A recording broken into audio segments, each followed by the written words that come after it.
The USSR is an institution superimposed on a group of human beings. And if you go over to Russia and you hang out with a Russian, you will meet another being who you'll recognize. You'll recognize them as a heart-to-heart connection.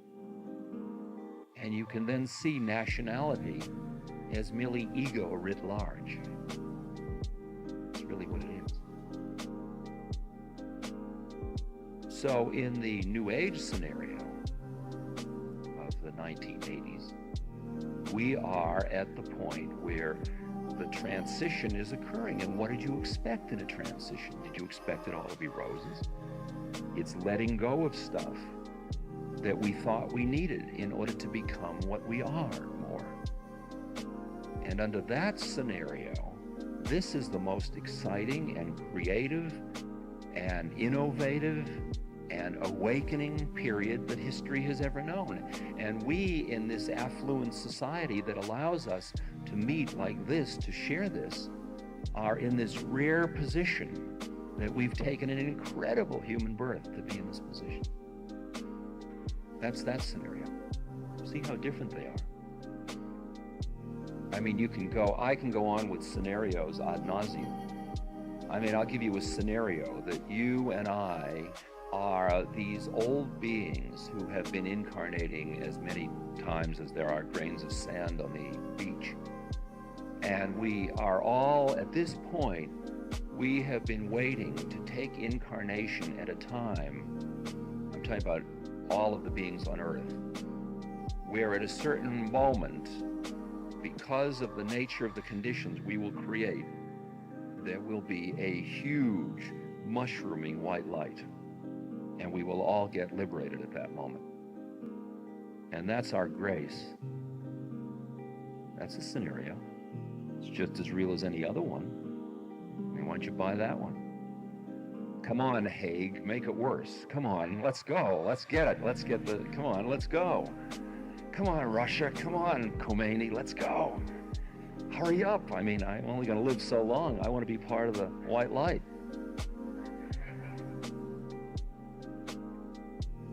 Then Gaddafi becomes one of our heroes.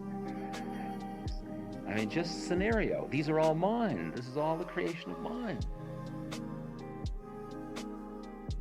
And some of these creations of mine increase suffering, and some of them decrease suffering.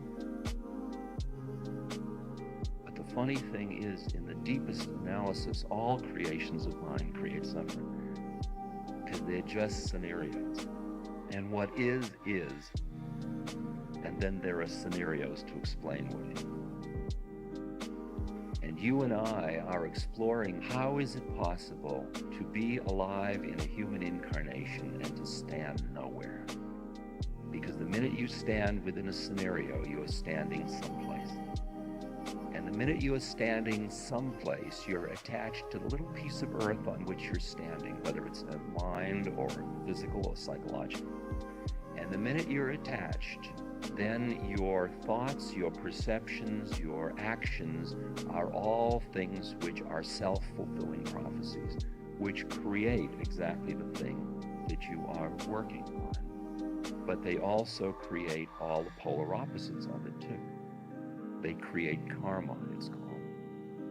So the minute you're attached even to a scenario that this is all coming towards heaven on earth, you are creating suffering.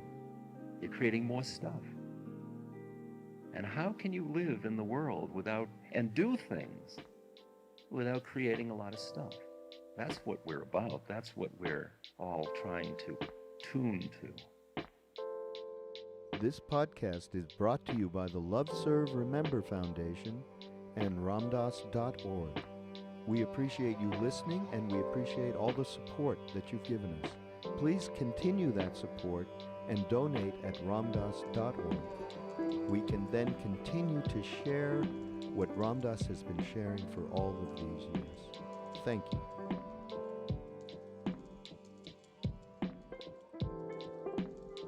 Once you understand the metaphysics that we presented this morning,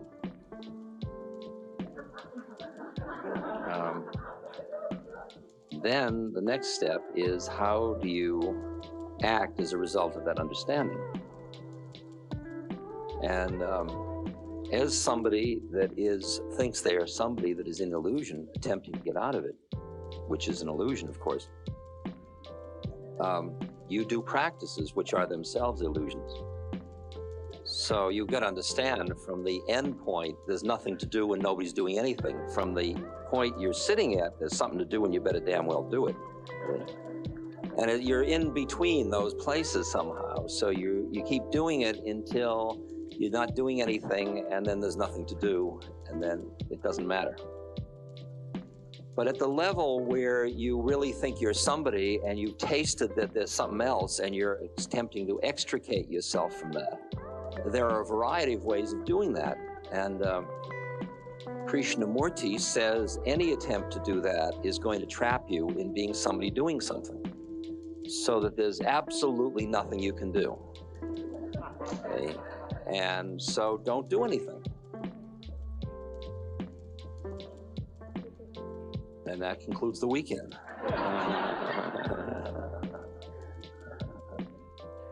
So what all the people do is they go and listen to Krishnamurti and they read his books, and that is known as doing something. So he becomes a way in spite of himself. And his way of saying there's no way is a way. And that's closest to what we call Zen Buddhism, the idea there's nothing to do and there's nobody to do it, and so just sit. But don't sit, just sit. Just sit. You're not sitting to get enlightened, you're just sitting. Because if you're sitting to get enlightened, you're trying, and if you're trying, it won't work.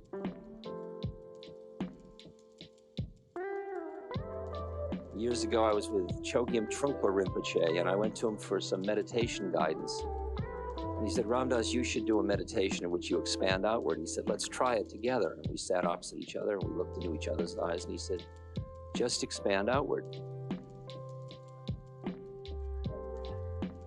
So after about 20 seconds, he said, Ramdas, you trying? I said, yes, I'm trying. No, Ramdas, don't try, just expand outwards.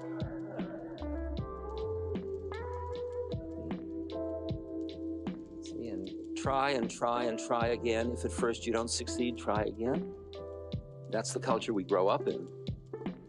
And so you start out being somebody who tries, and then in the course of trying, you see through your own trying.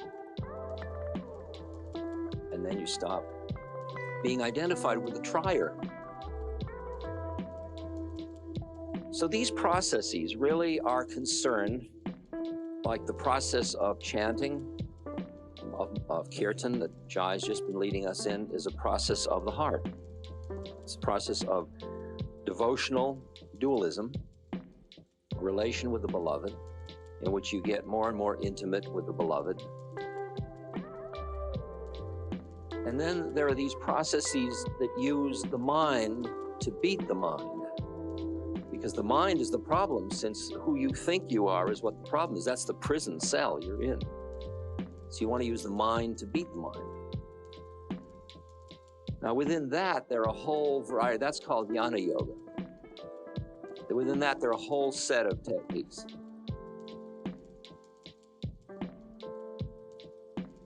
I mean, in the Zen technique of the koan, for example, you are given something to solve for which there is no rational solution.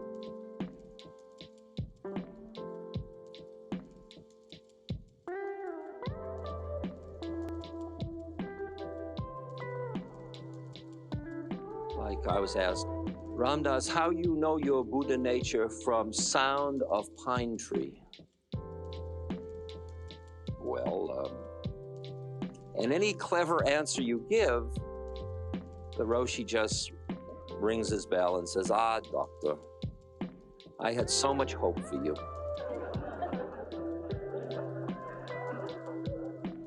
Because there's no rational way out of the game. Finally, when you give up and say, screw you, Roshi, he says, ah, now you are becoming beginning student of Zen.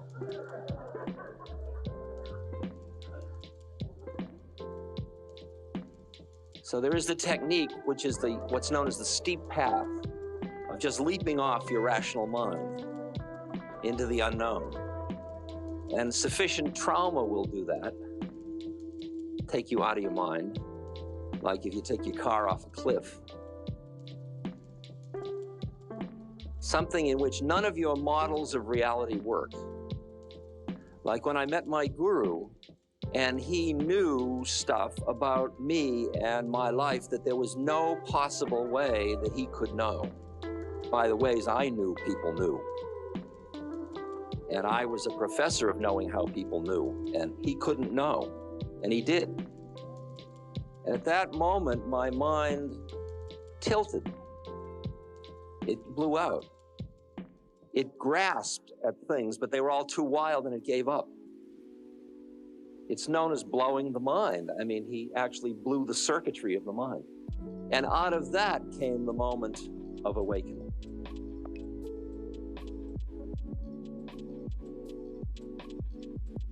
It's anything that takes you out of your habitual thought forms. And so you can use the steep path of the Zen koan, or the trauma, or the irrational, confronting the irrational, or the unknowable. There's another way of using the mind to beat the mind through study. Through studying systems which slowly modify the system you were working in.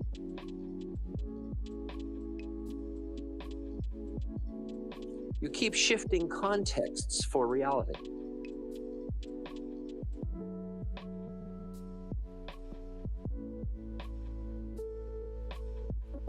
For example, when I went to India and started to study Hindu and Buddhist philosophy, I was presented with the image, which I've mentioned many times and most of you are probably familiar with, but just reflect on it for a moment. It's just like row, row, row your boat. Life is but a dream. Now you can sing that 1,000 times and never hear it, but just once you say, life is but a dream, and then you look at your life as a dream. That's a context shift. It's a paradigm shift. You shifted the interpretation of what you were seeing. Is that coming through? Can you hear me? Now the art is that you use one of them to show you how stuck you were in the other. Because any context is only relatively true, and it's partly a lie. Which one is real? Are we a group of people meeting in Houston at a workshop? Are we souls that have taken incarnation and are meeting again to compare notes on the journey?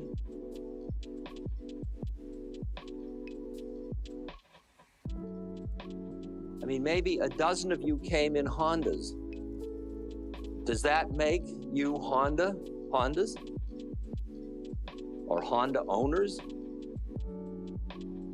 These are all relative realities. There's a book called the Bhagavad Gita.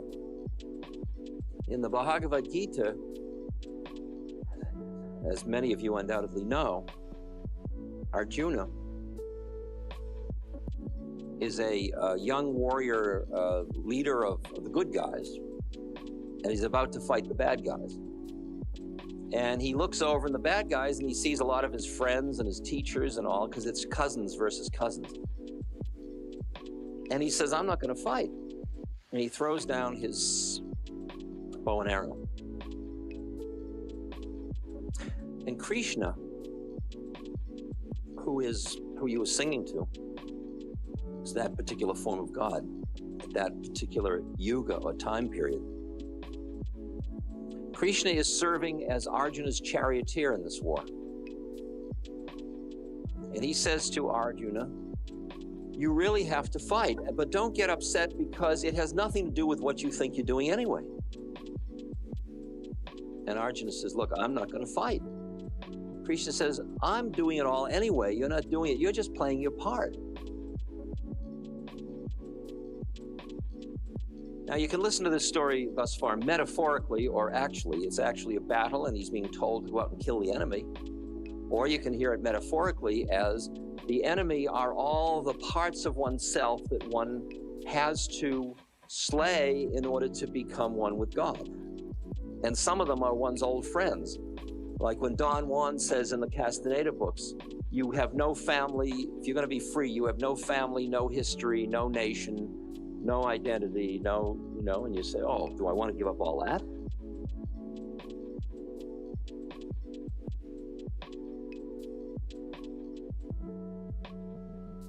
I had a moment in Burma a few years ago where I went for 3 months of meditation.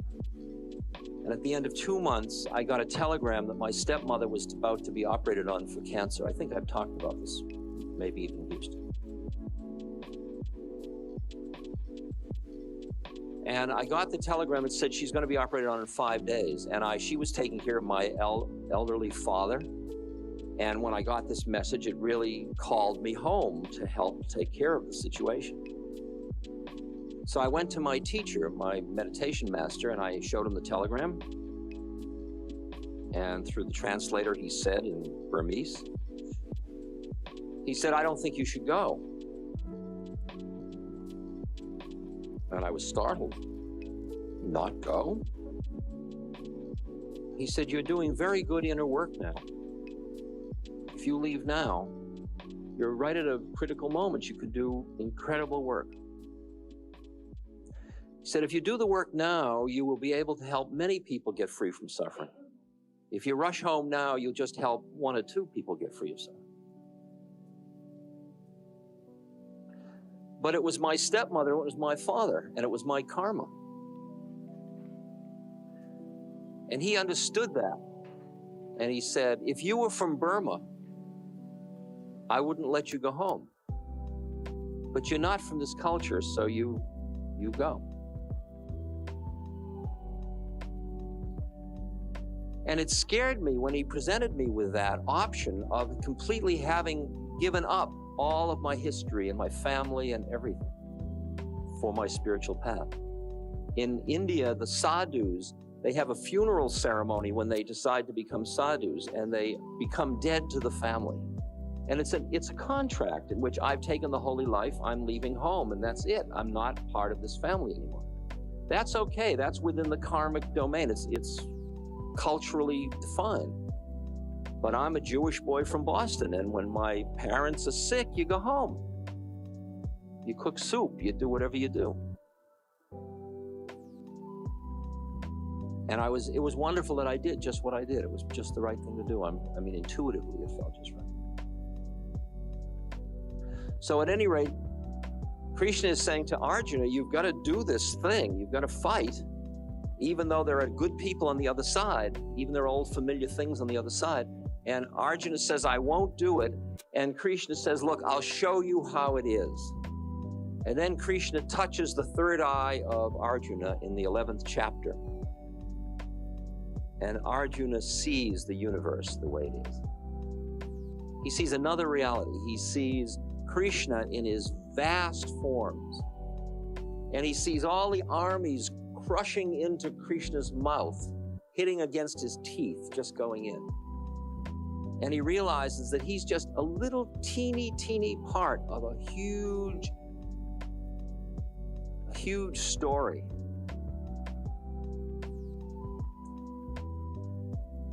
Krishna says, think not that you are doing it. Realize this is all being done by me. All you have to do is do your dharma. Do what is appropriate to you in this life. Now that context serves to take you out of the context you're in. It took Arjuna out of the context that he was a warrior in a war.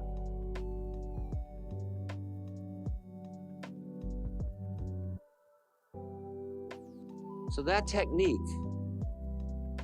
of using the mind through studying other takes of reality, other paradigms, other metaphors, other ways of looking at what is. Like the image, as the Buddhist story of the image of how many times you've reincarnated, of the mountain 6 miles long and 6 miles wide and 6 miles high. And every 100 years, a bird flies over the mountain with a silk scarf in its beak, and it runs the scarf over the mountain once every 100 years. In the length of time it would take for the scarf to wear away the mountain. That's how long you've been doing this. Now, what does that do to your sense of, boy, this is life? I mean, you know how many times you've said that? Millions and millions and millions of times. You're like those little bugs that are born in the morning and die in the evening, and around noon they say, boy, this is life. You see how the contextual frame just shifts your consciousness? That's a specific spiritual technique. That's part of Jnana Yoga.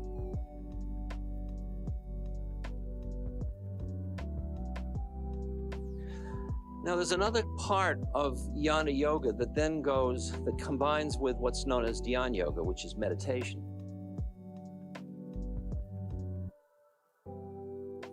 See, in Dhyan Yoga, there are two components of dhyana, or meditation yoga. Yoga meaning yoga, or coming into union with the one. These are techniques, practices. In Dhyan Yoga, you can have concentration, bringing the mind to one point, following the breath, walking meditation, whatever, candle flame. Then there is a component of what's called mindfulness, just being aware of what is. Now, in practicing mindful meditation, there are really two stages that, at least they are for me.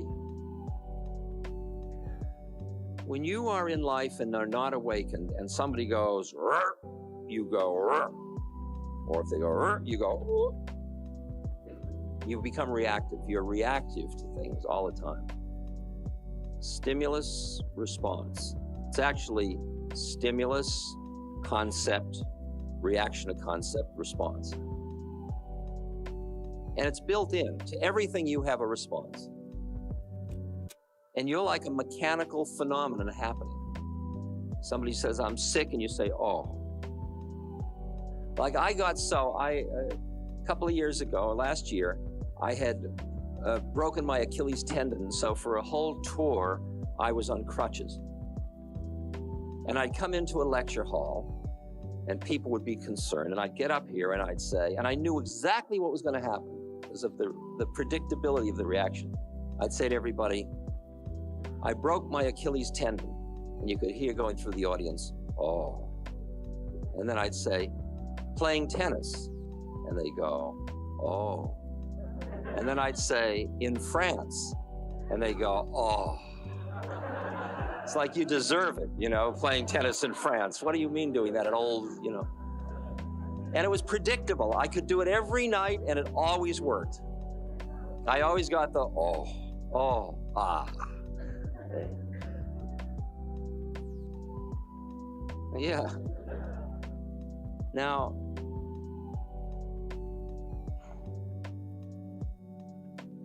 what one begins to notice is that always present, along with all of your thinking mind and senses and reactivity and so on, there is a tiny part of yourself that is not involved at all, that's just noticing. And it's called the witness. Uspensky talks about it in Search of the Miraculous, in the book In Search of the Miraculous. It's a part of the mind that you use to observe the rest of the mind.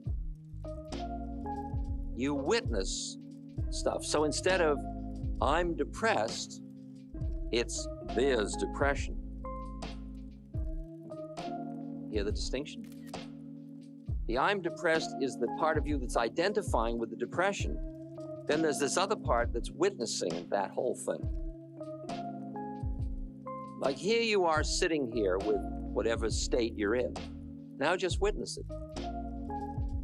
Like if you're feeling curious, instead of being curious, just note curiosity. If you're feeling agitated, instead of being agitated, note agitation. Find the place in you that's just watching the phenomenon.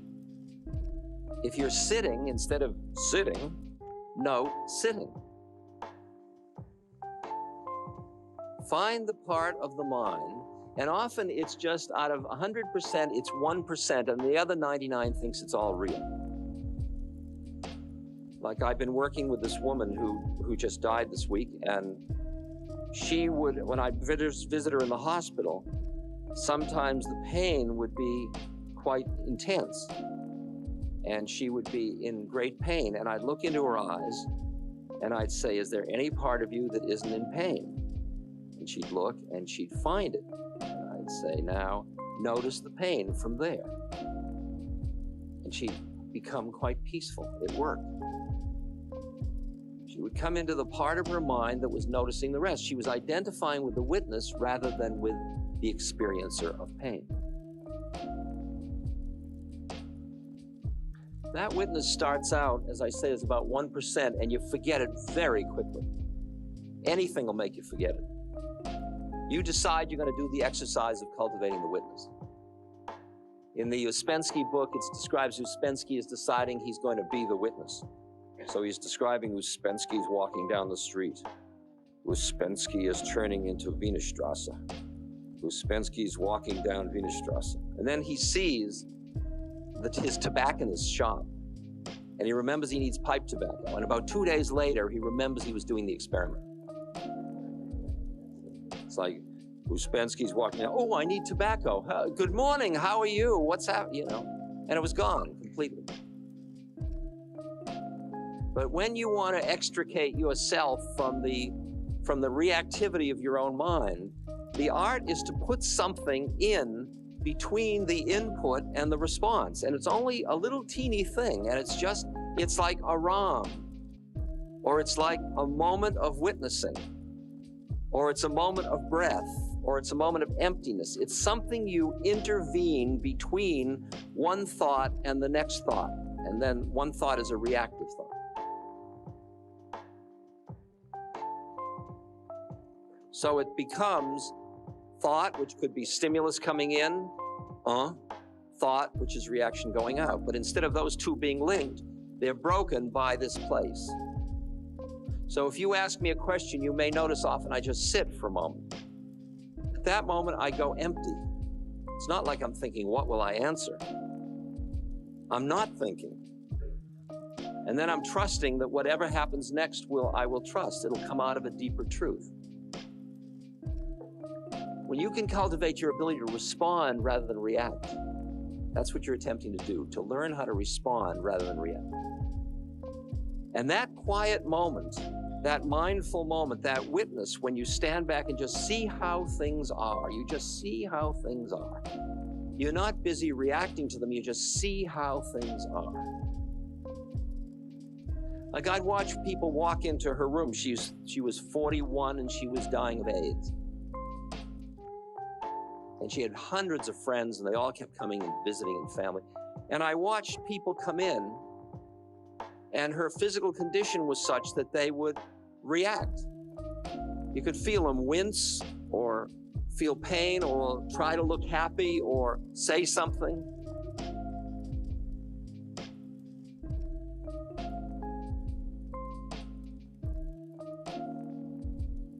As you cultivate the witness, which at first, as I say, is 1%, it keeps building until it gets up so that as you start to wince, you see yourself wincing, and the wincing is a device of keeping the suffering at a distance. Pity, for example, is a device for keeping pain at a distance. Oh, isn't that too bad? Is a way of separating myself from it. We have an interesting thing, like if you get a bad toothache, you'll immediately separate the tooth from you. It's that tooth. The tooth was us until it started to be a nuisance. Then it became that tooth. Yeah. That child. I don't know what we're going to do with that child. What do you mean, that child? I'm your child. You're that child. We tend to deal with pain and suffering by putting a distance between us and it. And that's a reaction. And that reaction makes everything weird from then on. Everything's off balance after that. The question then is, can you cultivate a part of you which can just look at the universe the way it is without any reaction at all? The feeling you react from is your own identification with your somebodyness, and therefore your empathy with their somebodyness. Like as this woman was approaching death this week, a blood clot broke off her catheter in her chest, and it went into the vein that fed her lung, and she couldn't stop coughing. She was coughing and gagging and coughing and gagging, and it went on for about 20, 30 minutes while I was there. And I could feel myself screaming with empathic pain. You know how when somebody coughs, you get that thing in your throat, or when somebody sneezes, you sneeze, or they yawn, you want to yawn? And I was just like, we gotta. And I watched how this one, which was a new one for me, this immense amount of pain and stuff she was going through, she couldn't stop coughing and gagging, and coughing and gagging. And I watched myself get caught in that one, get caught in my own identification with that which was choking, and therefore my own reactivity to it. And she had asked me to help her stay conscious through the process of death. And therefore she and I had been organizing the level of the morphine drip and the amount of painkiller that would knock her out. And I knew what the critical amount was that would put her out of her consciousness, put her into a drug-dazed state. And I couldn't stand her coughing. So I ordered her to give more of it, more painkiller, and she went into that drug-dazed state, and then she died. Now, there's no right and wrong in that. There's just the phenomena that my empathy for her pain as a separate human being was so strong, I lost the balance of seeing the whole thing and the spaciousness and being with her and saying, it's just coughing and choking, and here we are. Because it wasn't just coughing, it's coughing and choking. Now, I'm giving you an extreme example, and most of you are saying, what is he talking about? Of course, if somebody's coughing. But I've had other moments, like with a woman who had cancer of the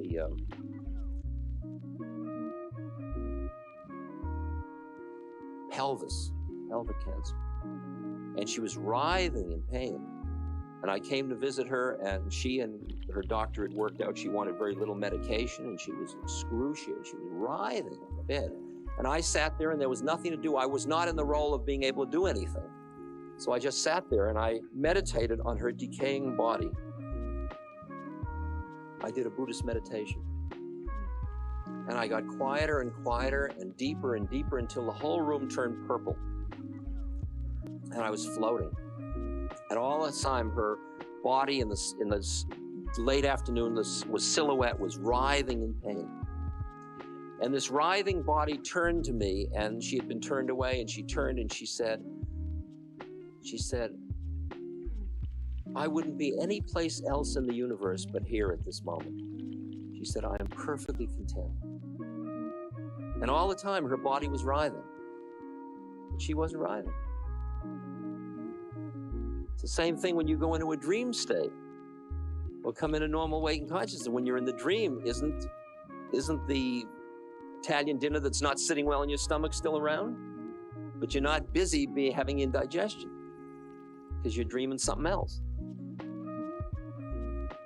Once you understand that the play of the mind is such, then you see what your price is, which one grabs you and brings you into this plane of reality and catches you fully.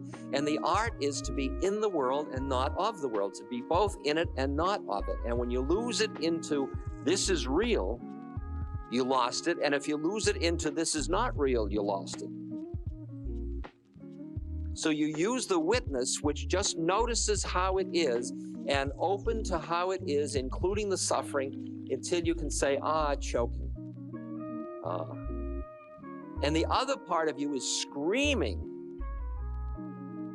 See, what's required, and this is so interesting, and it's so hard to comprehend. Once you understand where you're going, you can see how you're getting there, because it's all processed to get you there. You'll see that at one level of reality, because you and I are more than one plane of reality. You are both human and you're more than human. You're divine, or you're something. I don't know what to call it. But there's part of you that has a human heart, and when you see somebody else in pain, you suffer like hell and it hurts, and your heart breaks.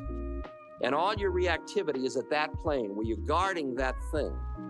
There's another part of you which is just looking at the universe without the decision, since your little mind doesn't know why it all is the way it is. So you're not sitting judging it, you're just appreciating it.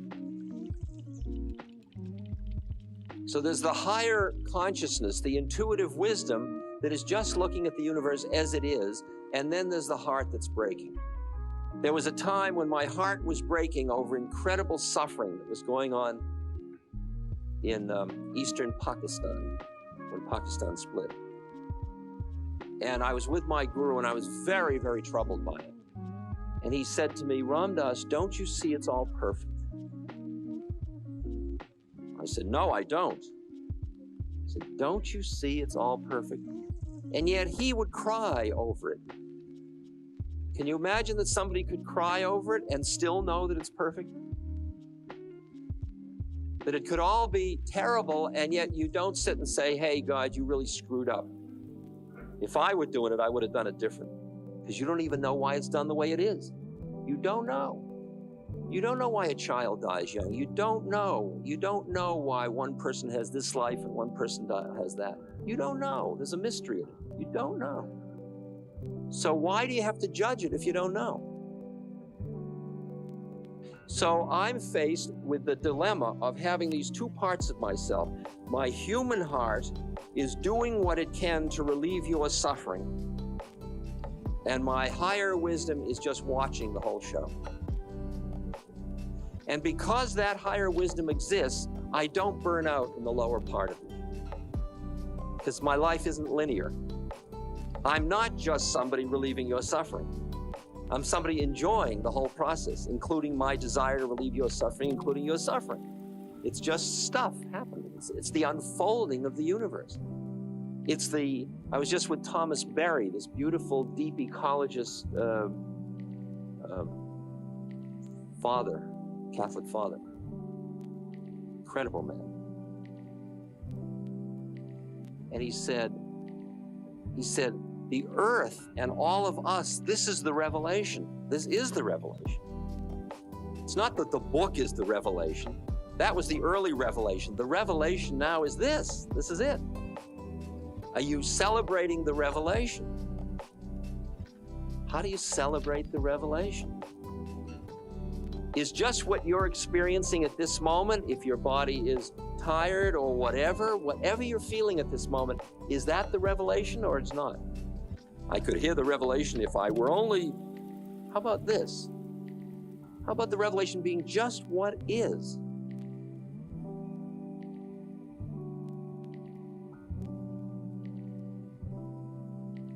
It's the monk who, when the girl in the village gets pregnant and she accuses, and she's hiding, covering for the fishermen, so she says it was the monk up in the hill. So when the baby's born, they take the baby up and they knock at the gate, and the monk comes and they say, it's your baby, you raise it.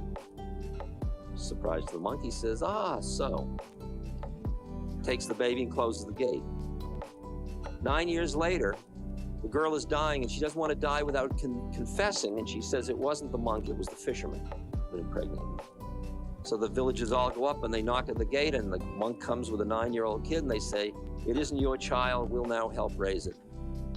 And he says, so. Can you do that?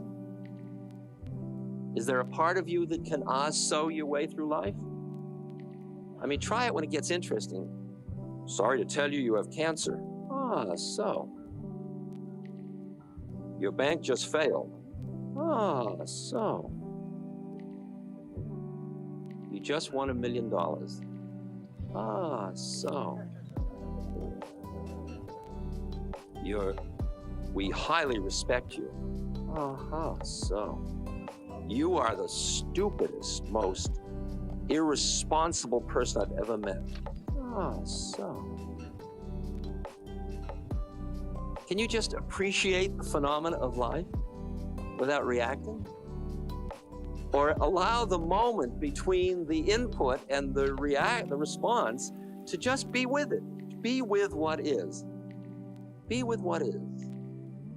With full acknowledgement of what is. Full allowing it. It's interesting that you go out in the woods and you really appreciate trees.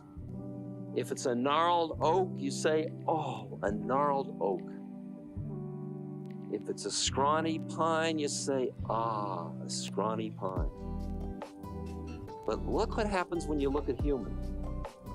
You don't say, a real neurotic.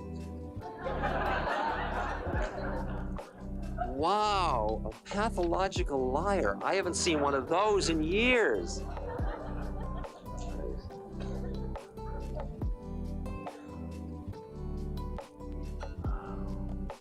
My goodness, a real child abuser. What fascinating. See, I'm pushing the edge now. Watch, see? See, I know how to get you. I know how to get you. Now, I don't mean that you let the child abuser abuse children. I'm not, but you're so busy being righteous that you're not even here. You're busy in reactive mode, so you're not even hearing what is. Slow down a little bit and just appreciate what is, and then make a response. Your response will be much more what Aikido and Judo teach, how to make a response that uses the situation absolutely appropriately to bring about a deeper harmony in the universe. So for this, you cultivate, I'll finish the sequence in a second and take a question. For this, you cultivate the witness, the part of you that is just noticing what is. The later stage of that process that takes you into the transcendent state, none of that's transcended yet. That's all horizontal. It's using one part of the mind to observe the other part of the mind. Then the final stage of that is through meditation, you get quiet enough so the witness witnesses itself. You witness the witness witnessing. And if the mind is disciplined enough, instead of an infinite regression, it flips through and you go into what's called choiceless awareness, which is an altered state of consciousness, which is the base from, it's like the sky against which the clouds of thought are coming and going. It's the ground. It's who you are when you finish being who you think you are. It's choiceless awareness, it's presence. It's the samadhi state.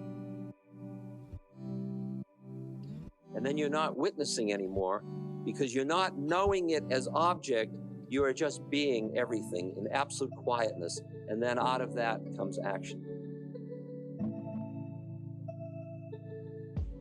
So these are all stages of using the mind to get into the mind, to see through it, to get yourself free of identification with it, in order to go into choiceless awareness or spaciousness.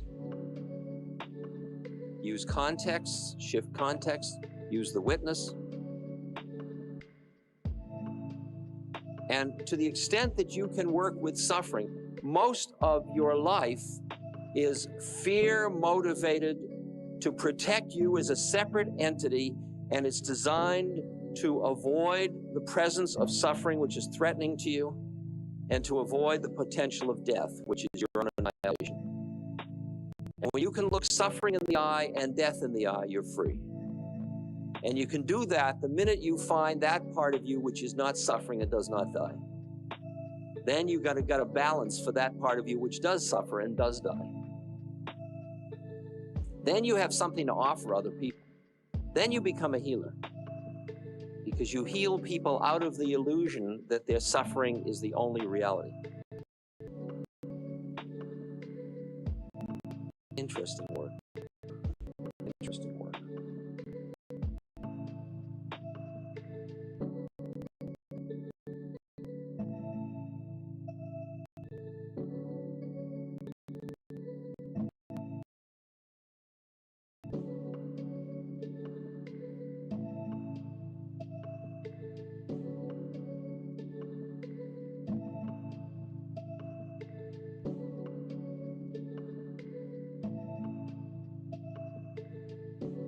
There is the Typhoid Mary example.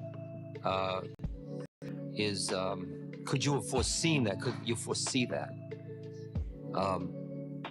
There is a place of consciousness where everything is known, past, present, and future. In order to be part of that, you have to cease being who you are. So who you are will never know everything, but everything is known. So it is conceivable that you could be, by dying into it, that ultimate wisdom that knows why everything is the way it is and what would happen. Those beings that are that way, the interesting question is, why don't they change everything, since they could? Since they understand the way in which thought creates form, and they would be free, as Christ's statement, had ye but faith, you could move mountains. But once you are connected enough to the universe to have that level of faith, you are the mountain and you know why you're there in the first place. So the interesting thing is that the more conscious people get, the less they try to screw around with the game. Because the more they understand why it is the way it is, including their protests and all that, but they don't do it from getting identified with thinking they're changing things. They're just doing what they do, whether it's lie down on the railroad track or do whatever they do. Is that dealing with your question? Talking about suicide, perhaps around the imminent death from suffering with AIDS.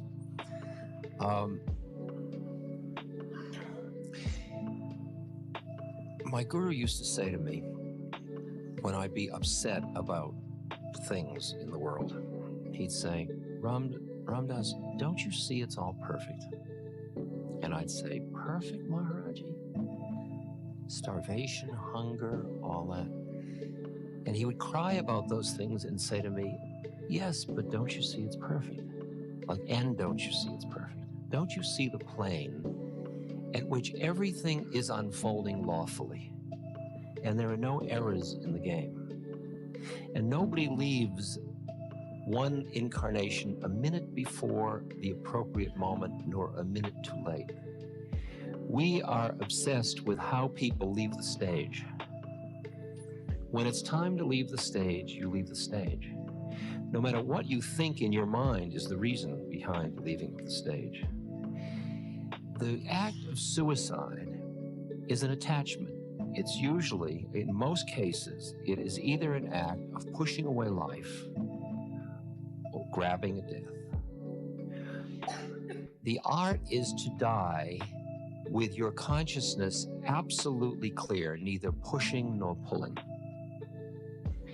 Most of us in this room will not die that way. That's why we will continue on the wheel of birth and death. People that commit suicide a moment after they have done that are aware of their predicament.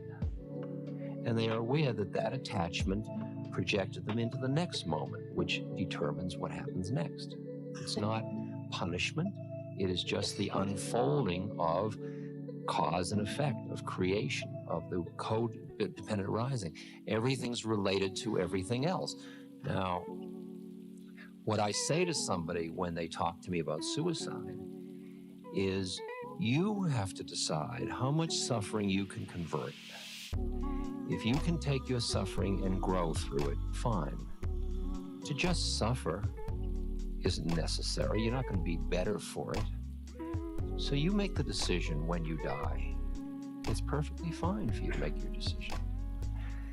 But I also say to the person, if you're asking me, I would say, use as much of your life experience as you can, because it's a precious birth and very useful.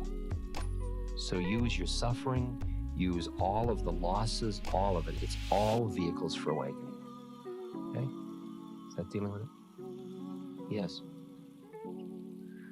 About immortality.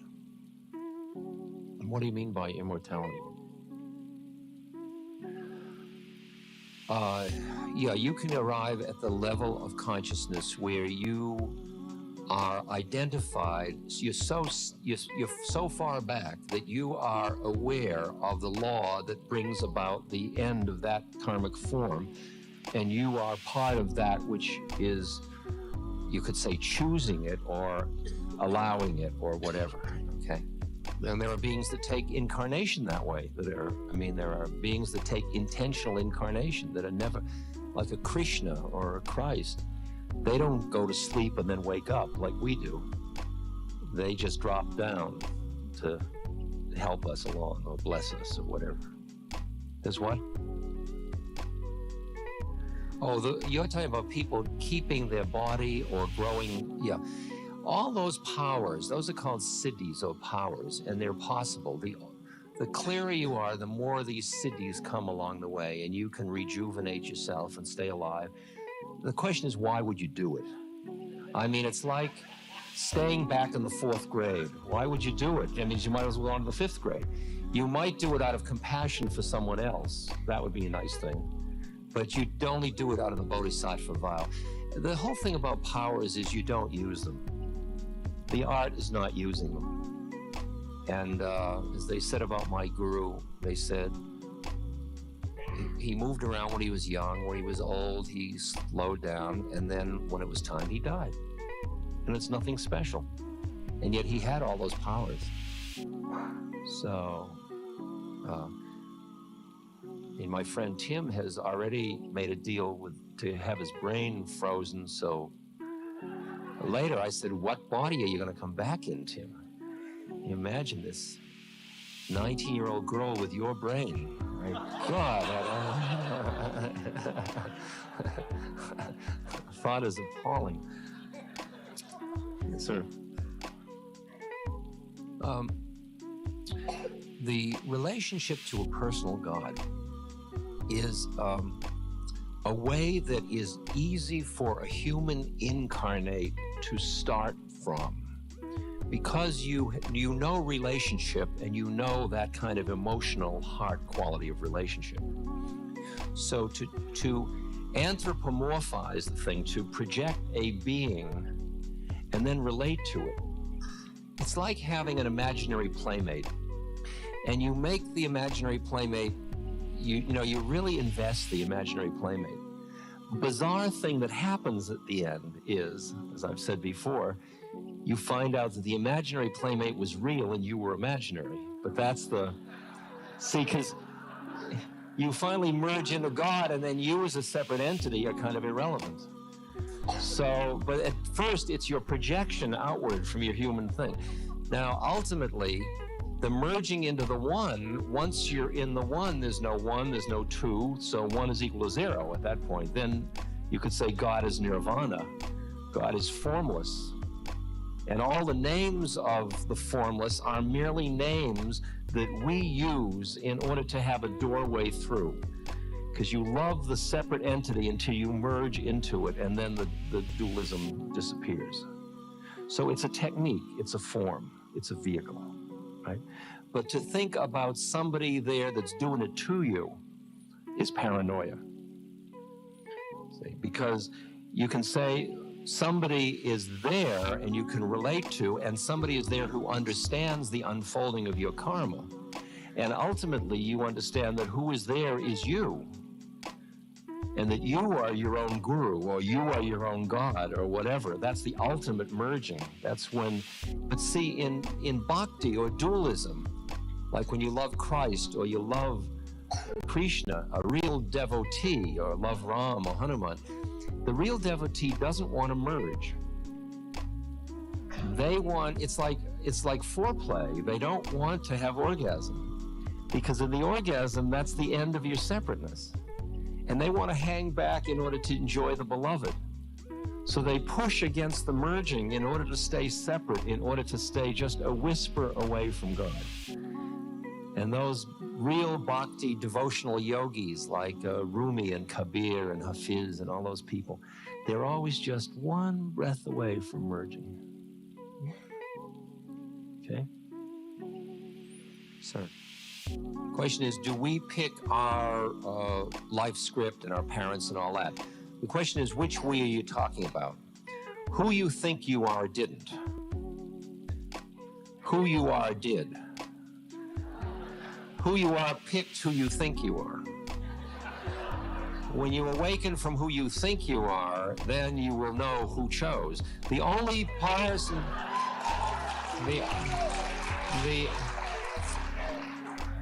you who you think you are has no free will. You're being had. You are just lawful stuff unfolding. Who you are is free. Okay? So you're dealing with that paradox. So die. Out, brief candle. Questions? Yes. The issue of abortion from a spiritual perspective. As I said in answer to the suicide question, there are no errors in the game. I was with that Trungpa Rinpoche again once, so he was talking about abortion, and he said, don't you understand that it's the conspiracy of three souls that happens? That it's not like one person decides to do it to another person. All those decisions are coming out of much deeper stuff in all beings involved, including the fetus. And in some cases, it is a violent act that creates suffering. In others, it is a compassionate act. And there are no rules other than the trust to your intuitive heart as to what you do. You listen very carefully. It's everybody involved. Maybe that being needed only whatever they needed out of fetal period. That's all they needed from that incarnation. You have had so many incarnations. Remember the image.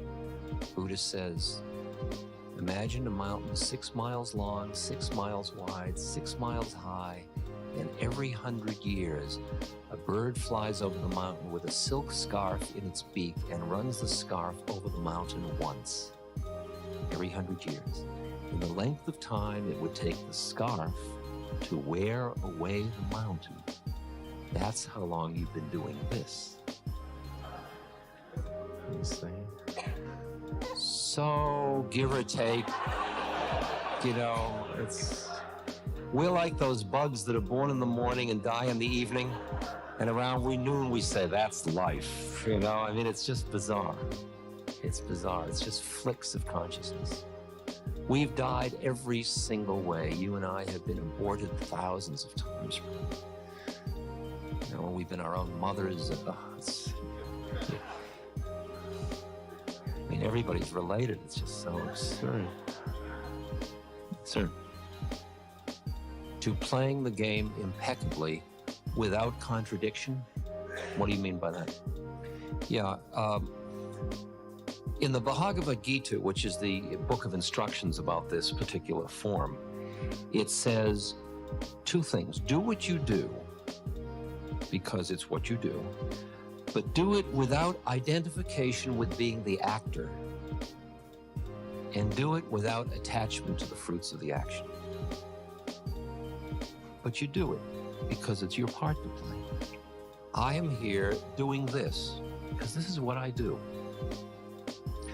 I'm not doing it. If you were to see me as it depends on which eyes you're looking at.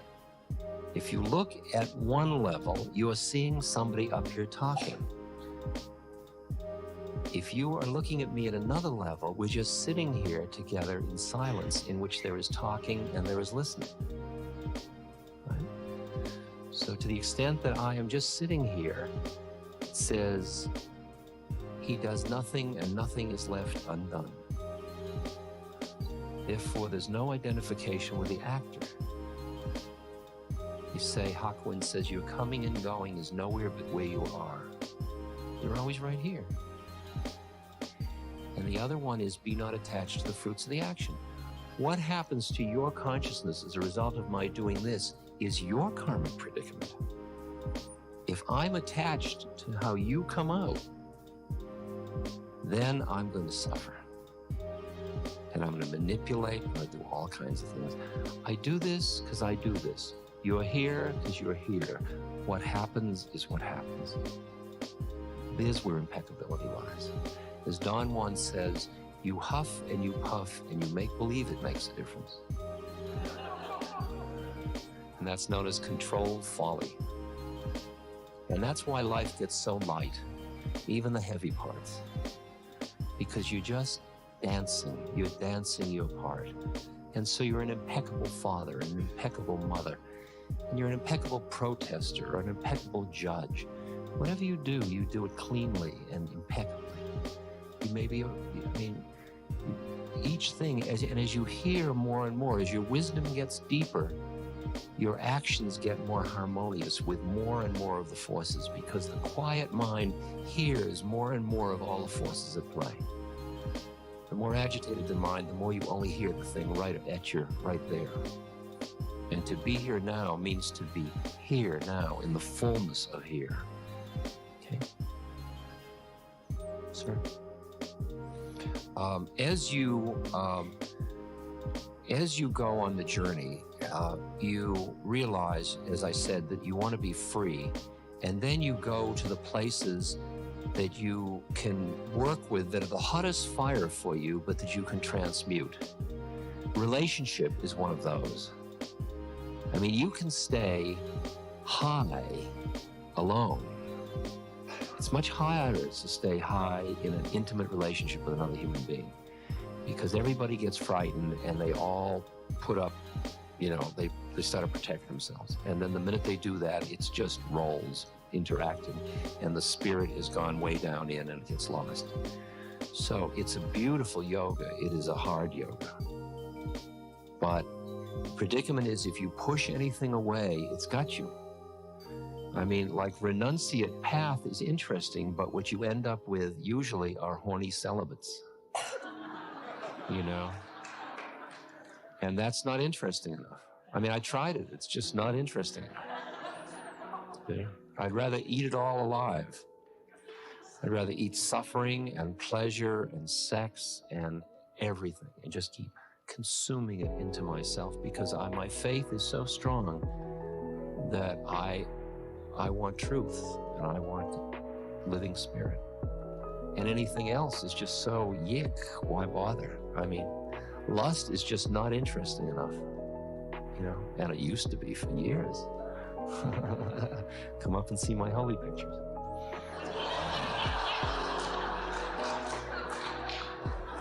The one behind you, and I'll come to you. Yeah, you. Yeah. Go ahead. Do I desire to do what I'm doing? I would say I neither desire to do it nor desire not to do it. I would say it's in the way of things. This is the thing I do. If I'm quiet enough, this is the thing I'm doing. I'm here partly because of you. I'm playing my part. It's just like your part. We're just playing our parts. I don't have to milk it, Look at me doing this, They're all watching me. That is so empty, it isn't worth it. I'll tell you that, and 50 cents gets you, a Coke. Huh? Do I enjoy it? Yeah. Yeah, I enjoy it. I feel it's very graceful. And I'm quite happy, and I'm quite content, so I guess I enjoy it. That's fair enough, yeah. Oh, now, yes. If everything is perfect, how do we deal with the Holocaust? How do we deal with evil?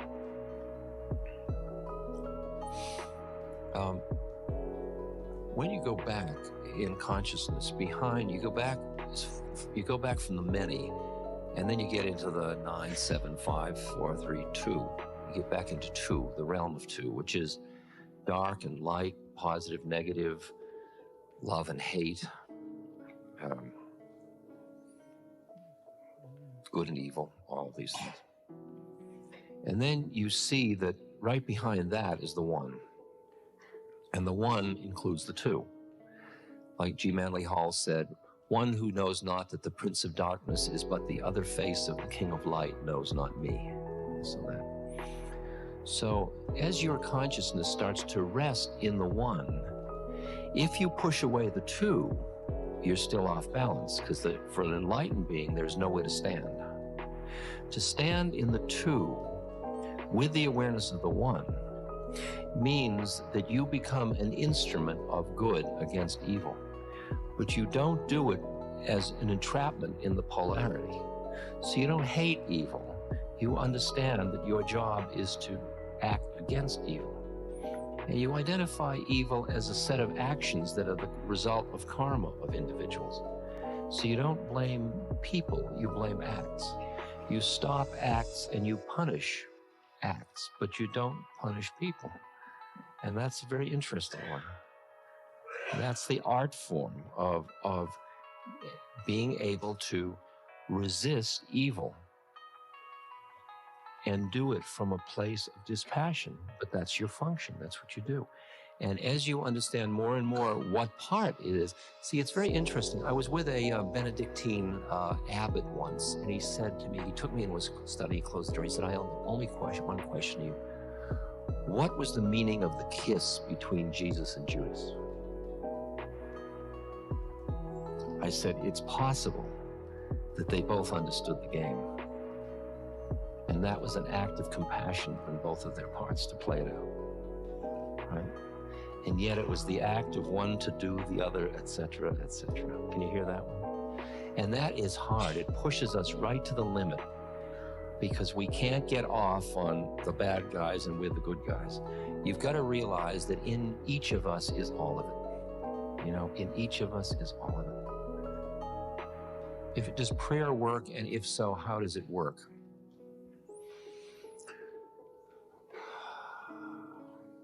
Prayer, to pray to somebody, has you thinking about somebody, and it opens you to that dimension of reality.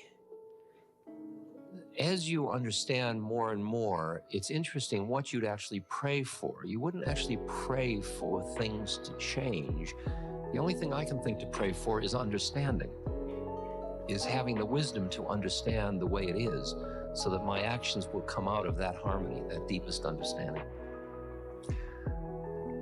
The question is, can your mind change things in the universe? And the answer is yes, certainly it can.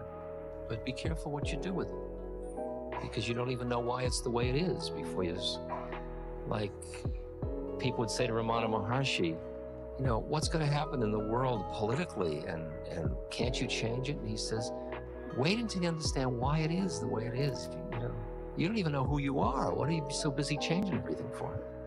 Yeah. Sir.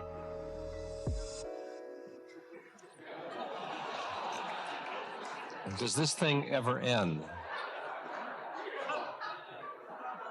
It never began.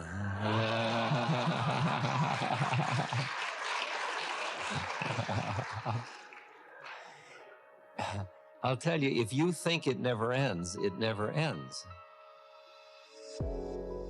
If you think it never began, it never began. If you think it. It's where you are in relation to time. Like eternal damnation as long as you think you're damned.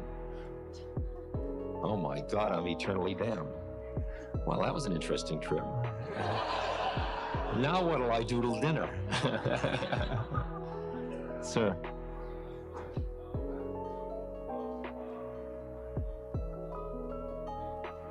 How would society deal with people who murder, rape, and steal?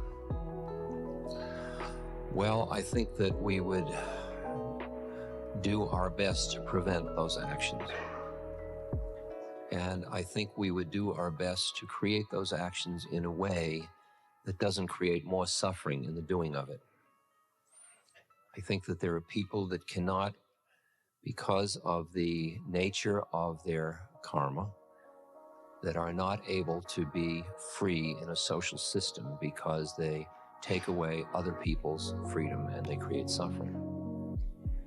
But I think you contain them not with anger in your heart and not with retribution, but just because that's what has to be done. Because a society is a collaboration for the common good.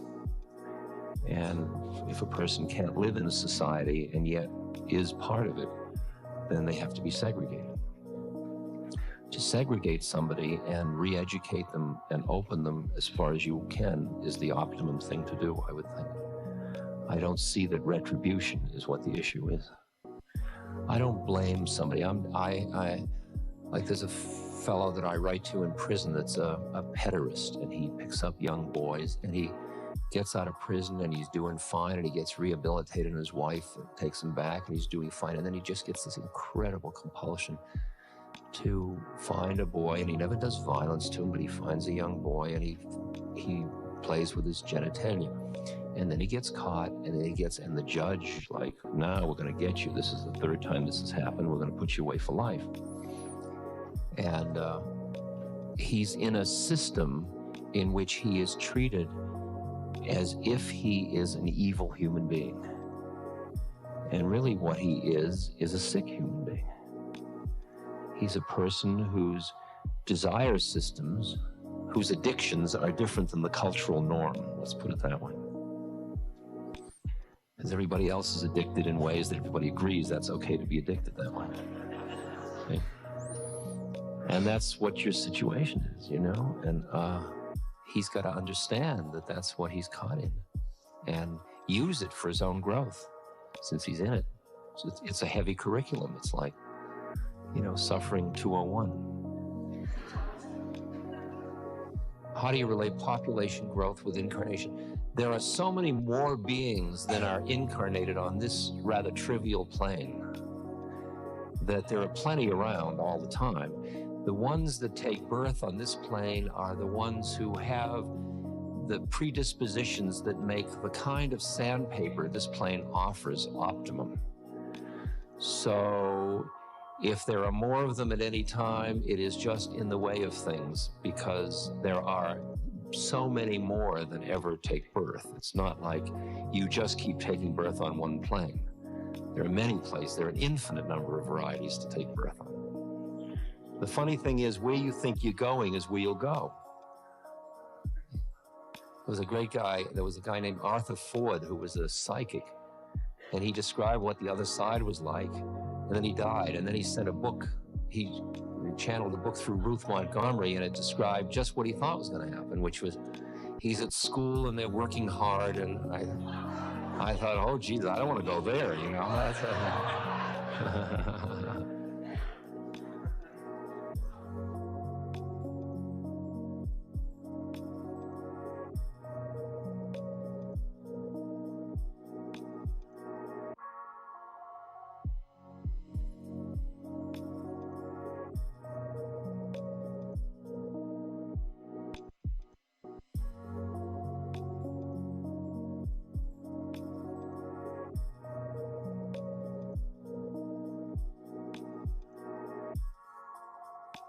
The thing is that all the stuff of your life on this plane has a certain kind of energy in it, a certain kind of intensity, a certain kind of light, a certain kind of emotionality to it.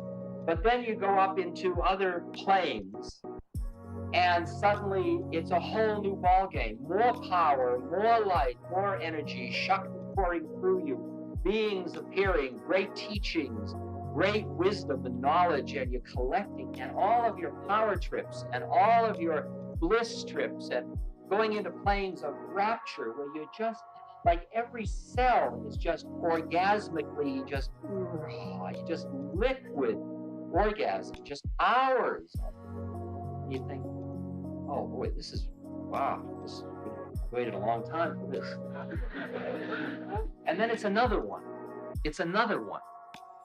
And you go into spaces that are so icy cold, they're like the snow on the mountain peaks here. And it's like you're sitting in the snow and your body is quiet, just like you were frozen, you're just solid. And you're sitting in the snow and you're cold and empty, and down below you is the universe of forms, and you have this cold, impersonal clarity, and you couldn't care less about the universe. And it's just another plane. And all these planes are listed in the yogic tracts, they're listed in the Buddhist tracts, it's all that stuff, it's all there. And it's all more stuff. It's nice and it's useful and it can be helpful to loosen your hold on this plane and to transmit and to burn out stuff, but ultimately it's just more stuff, and you got to keep saying, and that too, I want more, I want it all, I want to go beyond form, I want to go beyond form. Gate, gate, paragate, parasam. Bodhi swaha. And you just get so that it's just more and more and more, and more is never enough. Because experiences, just like experiences on acid, and now experiences on meditation, on the Shakti of the Divine Mother, and she's Kali. I mean, is she Kali? She's just ripping all of us to shreds, right? She turns ugly and dark. And she just keeps eating your karma. That's what Kali does. She just keeps consuming your impurities. If you give them up, she keeps consuming them, and she goes after them. If you've got one little hang-up, she'll go after you. Kali has the sword of discrimination in her hand, and her game is to destroy everything in you that's keeping you from being in God. And she's ruthless. But you don't get into that situation unless you ask. See, and the game is very clear. When you want the fire, you ask for it, but don't ask for it unless you want it, because when you get it, you're going to scream bloody murder if you didn't want it. And most people say they want God or want liberation, and they don't mean it at all. They mean they want it, but they don't want it just yet. That is most people. I'd say of maybe the 150 people that I work with individually now, I'm about to end all that too, but that I've been working with in New York City, maybe 2 or 3, maybe really are ready to go and say, full speed ahead, don't stop, really do it to me. Everybody else, when the fire gets too hot, they start to scream. When you get near their cherished images of themselves, or their anxiety areas, or whatever. And she's ruthless, absolutely ruthless. I'm very ruthless too. I've been trained in ruthlessness. It's a kind of a caring as opposed to mercy. Mercy makes everybody feel kind of good. Maharaji, you want to go to America? Go to America. That's merciful. Caring is just going after you for your own liberation. Burning out stuff. Because you come to a point in your journey, which you come to, and some of you recognize it now. People say to me, how can you live in Manhattan? Why don't you come live here in Aspen? Can you understand when I say, all I want to do is sit in the fire? Because if there's something in New York that's catching me, I want to go sit in New York City so it doesn't catch me. Because I'm tired of having clingings that are holding me.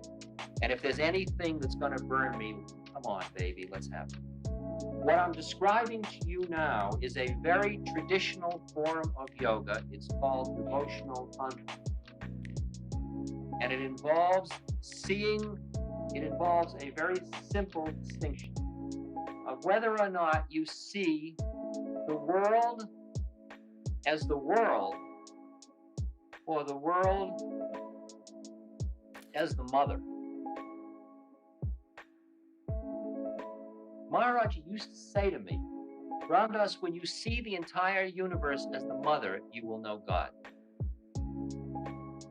And I, who was hung up with my neurosis about my own mother, thought, my God, one is enough. Do I have to see it everywhere in the universe?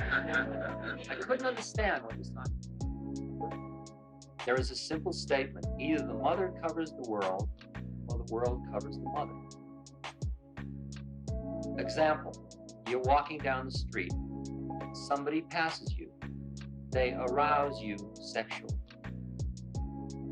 Either it is a person who has aroused you sexually and you start your sexual patterns of response.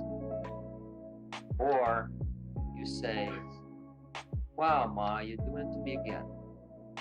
You really got me that time. Because the mother keeps changing her forms and will keep approaching you. And you begin to see that everything you notice in the universe is a reflection of your clinging. Think of all the things you don't notice as you walk down the street. think of the things you do notice. Why is that? Think of the things you hear and the things you don't hear. All of your perceptual universe is a function of your clinging. The only reason you and I are meeting on the physical plane at all is because we are all clinging to our senses. If we were not clinging to our senses, there would be nobody in this room. There would be nobody on this earth. This plane of existence wouldn't be. It's created by our clinging. The universe is the creation of our own minds. And when you understand that, you see all of it as being sent to you. You begin to see your entire life as a series of experiences that are being handed to you in order to awaken you out of the illusion. They are nothing more and nothing less. And that's exactly why you're in an incarnation at all. Because you have business. And if you think you're here to get more pleasure, by now you must have figured out that if you get more pleasure, you get more pain, because polarities are polarities. And because pleasure and pain are both in time, there is suffering, and you're not going to get it. You're not going to get home free that way. And those of you that have been through enough of that have had the despair of seeing that not more isn't going to do it. More isn't necessarily better, no matter how long they get.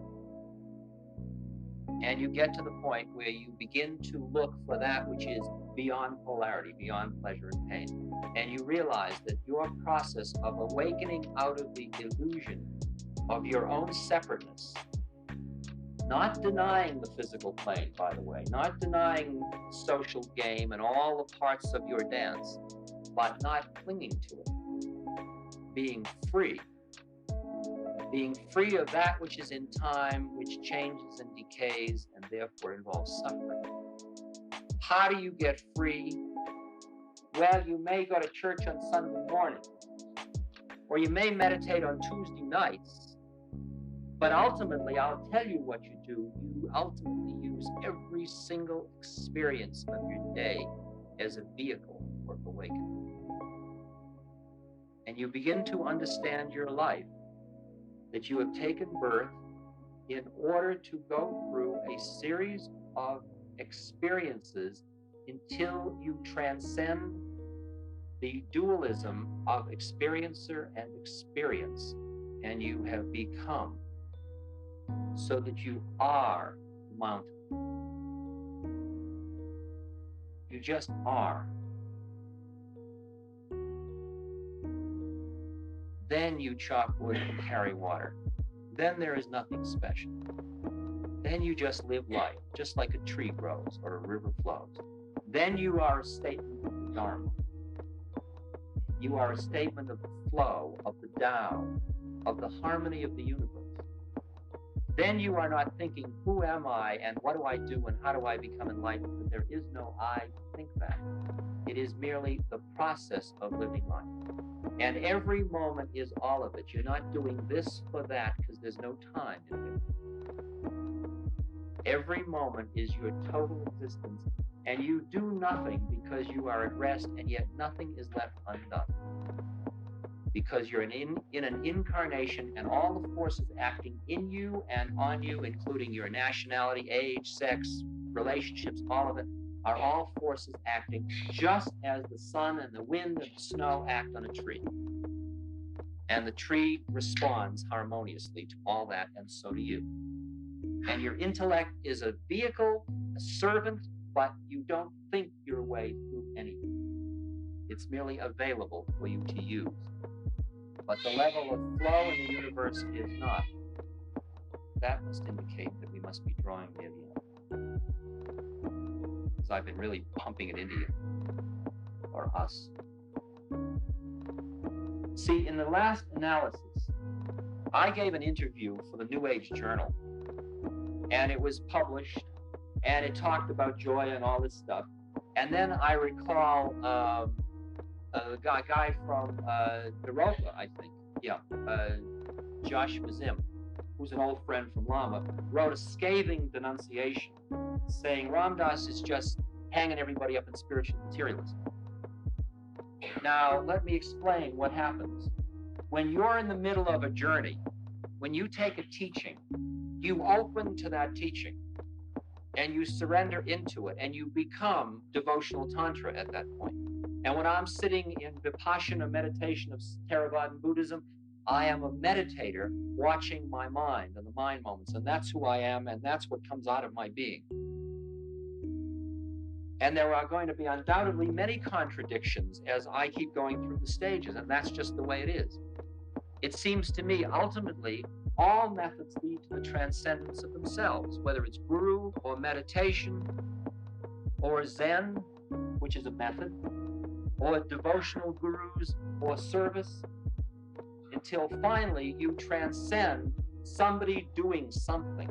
And then you are sitting in where Krishnamurti is talking about, but Krishnamurti isn't. Then you are just process. There's nobody home. There's nobody home. There's nobody to be frustrated because somebody isn't hearing it. Because then out of you comes compassion to appreciate everybody's predicament in the evolutionary sense. Because there's nothing in you that's attached to how it ought to be for everybody. You don't sit around judging everybody as to why don't you clean up your act. And that Kali dagger just comes into your hand when somebody comes forth and offers their neck and says, I want to get done, do it to me. And says it in truth, not in hypocrisy. I now think I am a teacher, by the way. I don't think I'm a guru. I am not a statement of perfection. But there isn't a hell of a lot of me left, either. Because as you let go, plane after plane after plane, beyond form, empty ocean of bliss, Satchit Ananda, however you want to call it, going into nibbanic state of point between thoughts, void, fullness, source, beyond source, however you want to call it, God, G-D. After you have consumed, I'll show you how Tantra works. Very mechanical game. Very mechanical. I'll just do this one more little heavy thing and then you can go home. You can go home anyway, but I mean, this is so exquisite, I just have to show you. See, you are seeker, right? Seeker, seeking liberation. Seeker has all its stuff. Lust, greed, doubt, fear, confusion, anxiety, hope, faith, charity, passion. And there's a world around seeker. Gurus, teachers, automobiles, starvation, violence, roses in June, babies, smiling, all of it. All of it, the mother. All of the universal forms, the mother. You are in relationship to the mother. That's what your love affair is. You start out, how do you relate to a mother at first? You drink from the breast. You start to suck from the mother. You start to consume all of it into yourself. Pretty soon it develops, Freud notwithstanding, into a full-blown love affair. You are relating to all the forms of the universe. You don't have any longer, I love her or I love him. You're in love. You're going through the stages of meditation. You're starting to open. You're starting to fall. You're starting to flow in and out of the forms around you in the universe. And something comes toward you that you notice because of a clinging, anger, lust, whatever it is, attachment, power, fame, possession. Awake. An object, there you are again, ready to be what? Drunk from, made love to, and ultimately consumed, devoured. At the end of the Mahamudra song, it says, at the end for a yogi, the lights of son and mother become as one. What is the process?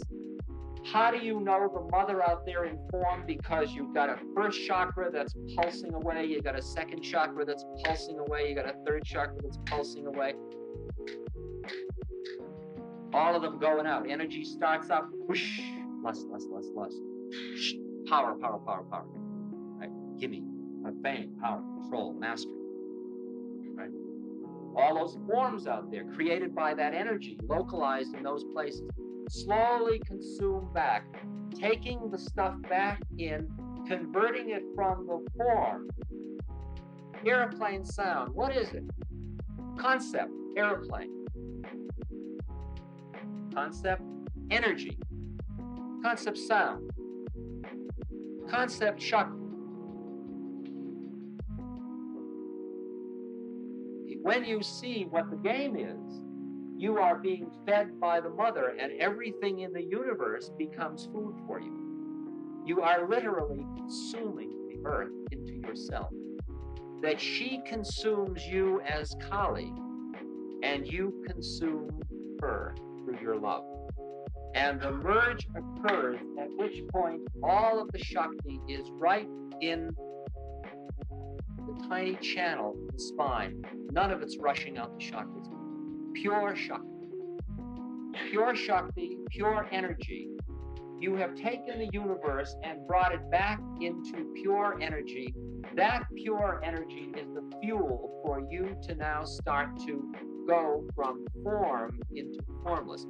As you consume the mother into yourself, what is the mother? It's all forms. Christ said, I didn't come so you get hung up in me. I came to tell you about the Father. What is Christ? The mother. What is Mary? The mother. What are gurus? The mother. What are methods? The mother. What is your body? The mother. What are your senses? What are the mountains? They're the mother.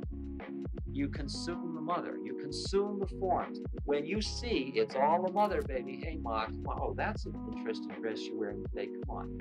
Come on, feed me. Make love to me. Come on. Closer. New York City, come on. Come on. Anger, good. Gut, good. Good. Until finally, all there is this flow. And every form you notice immediately gets consumed back into flow, taking form back into energy. You know, you're sophisticated Western technocrats, technologists, you know, all this matter is merely patterns of energy, molecular structures of stuff. Physicists can't even figure out whether the stuff exists or it doesn't exist at this point. Back into the stuff. And then when the energy is pure, when the lights of Son and Mother have become one, when you have merged with the Mother, then you're ready for the Father. Because the only one that makes love to the Father is the Mother. You're never going to get into the bedroom, baby, as long as you're the secret. The door is closed. First, you consume the Mother until you are the Mother. And in this process, do you understand you are the lingam and you are the yoni? You are the phallus that's penetrating into the universe, and you are the yoni, the vagina that's receiving everything into yourself. Because the soul is neither male nor female. That's part of your incarnation. Just as Jew and Protestant and Catholic is, and American is. Those are all the patterns on different planes of relative reality. And you are, at the moment, we're talking about in process, still in illusion, an entity that is consuming your own stuff into yourself. You are consuming the Mother. Finally, it all turns in on itself, and all there is left is the Mother. That's called the Ancient One. That's what Mayor Baba talks about. That's where most religions get to. The concept of the one in form. But the Father in Christianity isn't the Lord. The Lord is an astral entity. The Father in Christianity is the G-D in Judaism. And the G-D in Judaism is Nirvana in Buddhism. And it's Brahman in Hinduism. It's that which has no form. It never had any form. That's the Father. And the merging of form and formless until you aren't, never were, and never will be, and also are here in form. That merger comes only when you have consumed the universe into yourself. And to consume the universe into yourself, you must be strong enough to compassionately look at the universe of forms. And to do it fully, you've got to keep your heart wide open so it is being ripped apart as the bleeding heart of Christ out of the pain and the suffering of the world. And on this plane, doing everything you can to alleviate suffering and simultaneously having a clear vision of the perfection of the universe, of God's perfection, perfection of forms, that nothing is out of the natural law, including suffering, violence, death, and harm. And the power and strength of a human being to simultaneously keep those two levels of consciousness going. Not get so high and mighty of the perfection that you let somebody fall on their face in front of you and look and say, oh, it's the karma. Nor get so lost in picking them up and being angry because they fell and the horror of the world and your righteousness and your pity and your suffering that you don't see the perfection. I just came from a seminar just today. I've been for 5 days in a seminar with Elizabeth Kubler-Ross, who's a very dear friend. She's the woman that's written lots of books about death and dying. We just had 5 days together. There were 50 of us, of which 20 people with terminal patients. None of them over the age of 50. Some of them like 19 and 20-year-old girls and guys. Some of them in wheelchairs, right at the edge. Some of them will die maybe next week. And the rest of us were ministers and teachers and nursing home directors and doctors and me. And for 5 days we sat together dealing with what it's like to be us in this situation. And I could sit with my absolute clarity that I have now and see the perfection of it all. And at the same moment as I listened to this incredibly beautiful woman saying, who's probably going to die this next week, and was sitting there in the room with an oxygen tank, breathing oxygen to just keep alive in the seminar. Hear her saying, I'm just so tired of being tired. And hearing these young girls talk about their anger and the stages of their denial and their fury at what's happening. And when they take the chemotherapy and they lose all their hair and their vanity issues and all the stuff. And my heart was just being ripped to shreds by this human pain and suffering we were sitting there. And at the same moment, I saw with clarity just how it is, as Elizabeth sees it also. And the beauty of that week was we all stayed right in there with pain and the beauty and the clarity. And we just kept going in and out of the stew together, 50 of us, just going in and out until we didn't deny the pain and we didn't deny the loneliness and we didn't deny that each of them wanted to have somebody holding their hand at the moment they died. And at the same moment, we saw the perfection and we explored what happens right after death. That is a living statement of that balance. That's the balance of the consuming of the mother. Do you understand what I'm saying? Is it getting through? A month ago, I visited San Quentin death row. I went down the road talking to each guy. You know what it was like? It was like being in a Tibetan monastery visiting the lamas. Because these guys are going to die. It's a death sentence. They're not the ones that are going to live, and they've given up. And they're wide open. They're like children. They're beautiful. And I said to them, I don't know whether what's happened to you is a curse or a blessing. And we got so clear in San Quentin death row that 35 of us started to send out blessings of love and peace to the universe. Straight, with kisses from death row. The guys that society's going to put to death.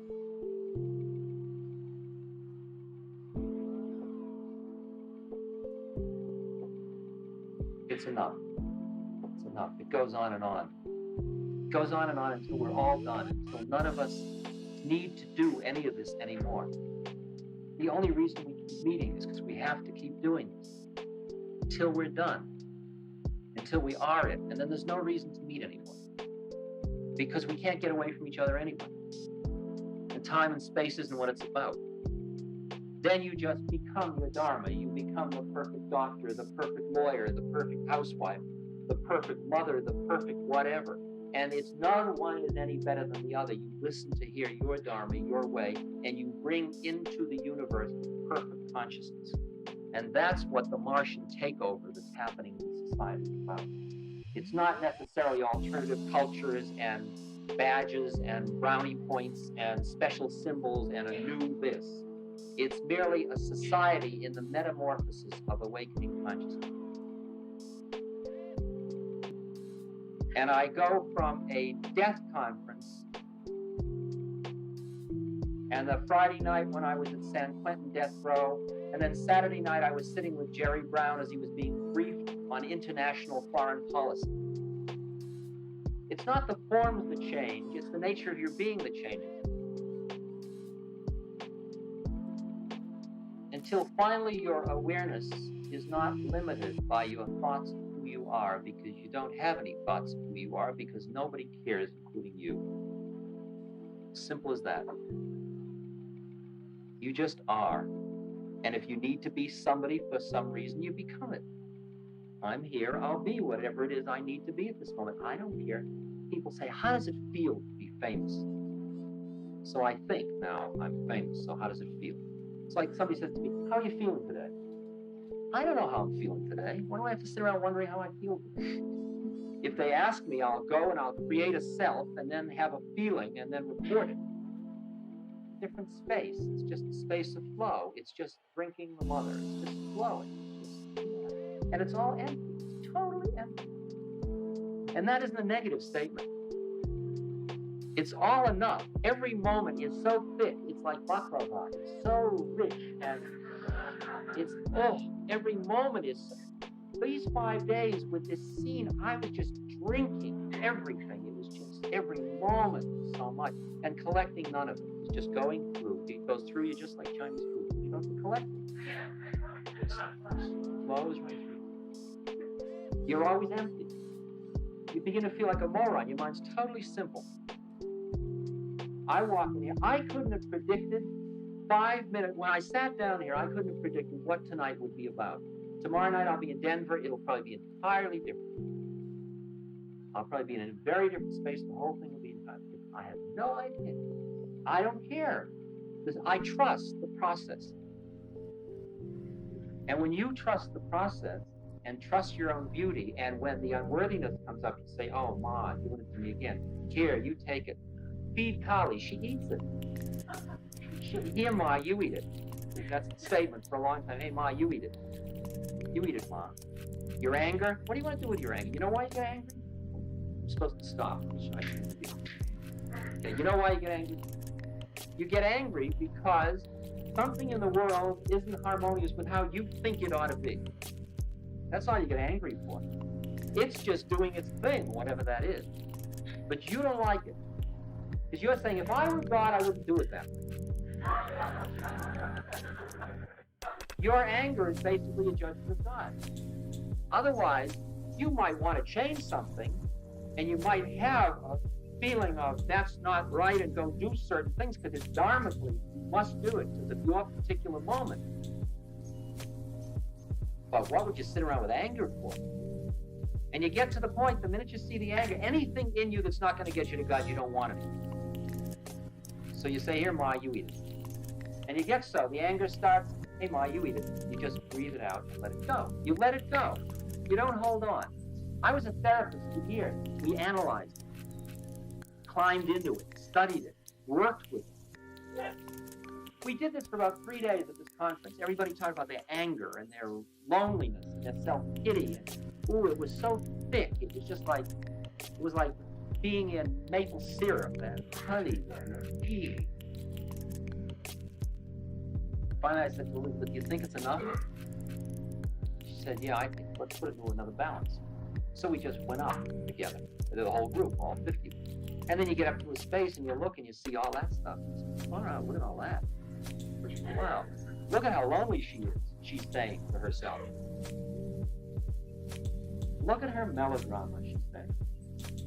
A minute ago was my melodrama. Don't you tell me I have no right to be angry, she's thing. And a moment later, she's saying, what was that? Same person. The balance. Seeing the mother, balance, offer it, feed the mother, feed the mother, feed the mother, feed the mother, become the mother, make love to the mother.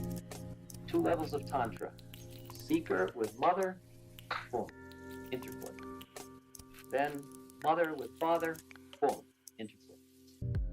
Total merging, total orgasm, eternity. No more time, no more space. You are. Just like in sex. You notice? Here I come, then there I went. But you're not saying, here I am, it just is.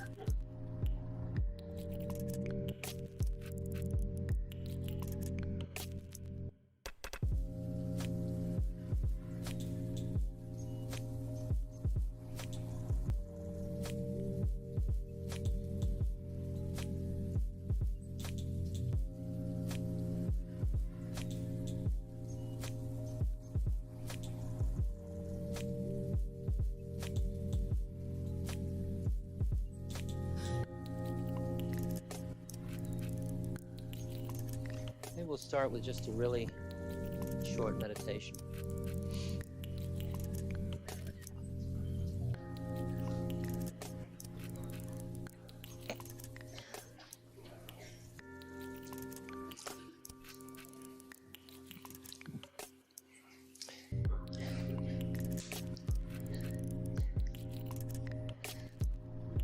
Just get comfortable and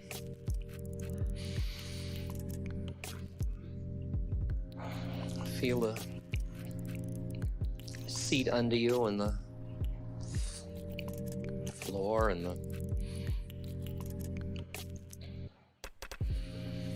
the air on your face.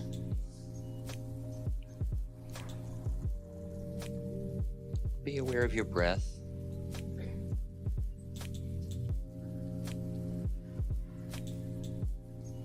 All the sounds around you, just notice them.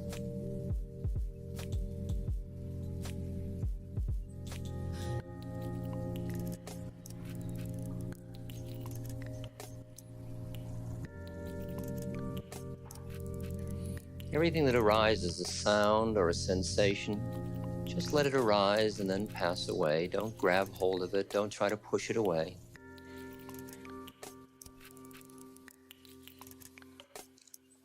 If there's pain in your body, just notice that.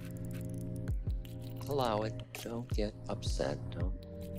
It's not going to keep you from anything.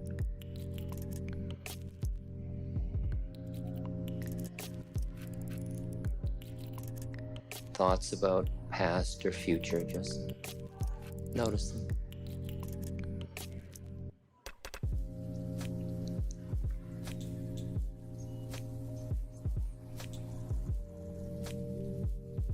All the joy and enthusiasm of the people out in the lobby. It's all part of the family. Just all of us gathering.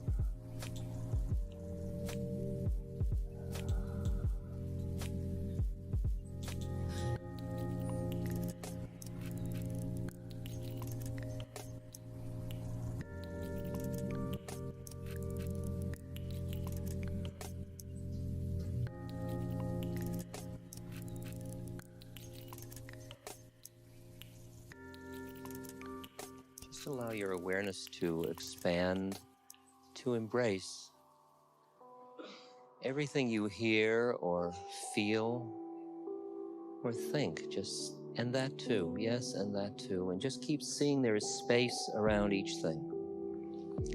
See that your awareness is the space in which all of the thoughts and all of the sensations are appearing and disappearing.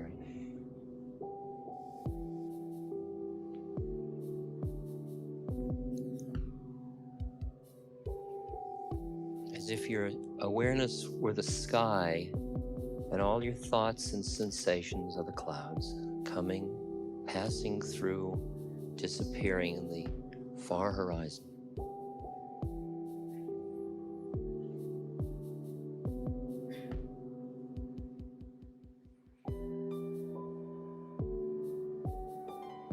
And feel that this awareness has qualities to it that you can notice at this stage. You can notice spaciousness. Notice spaciousness.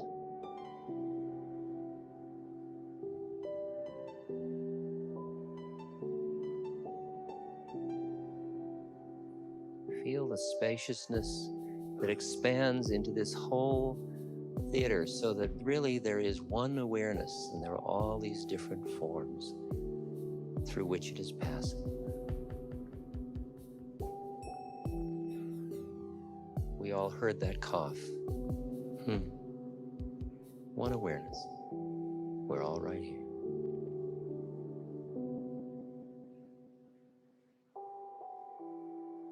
And now another quality of this spaciousness, equanimity. Just see that no matter how agitated you are, no matter how frightened you are, no matter how despairing or aggravated or doubting or confused, see that also in you is this place behind it which has equanimity, which is equanimous. And allow that too, and that too. It doesn't make your depression or despair or confusion or doubt or agitation any less, but it merely says, also, here is equanimity. There is a place in me that always is at peace if I will merely acknowledge it. Even at the most frightening moments, tiny thread though it might be, it's always right here.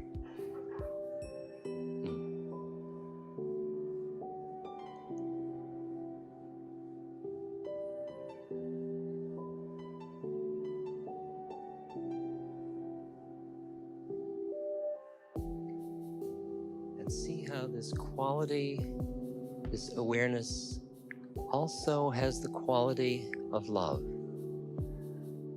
of an appreciation of forms. Bring before your mind's eye somebody that you love and feel that place in your heart that opens.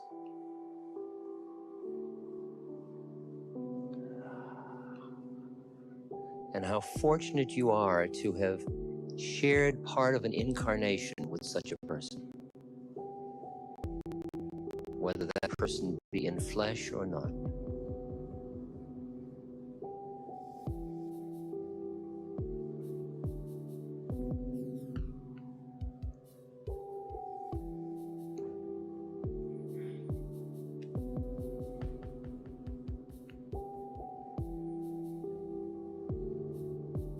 Now bring to mind before your eye an image of yourself standing in front of yourself, your separate self. And see what happens to your heart then. Does it close down? Does it stay open? Do you have that same feeling of love and appreciation for the preciousness of yourself? If you pull back into your judging mind, release. Relax. Look more deeply. Part the veils and see your own beauty, your own precious isness.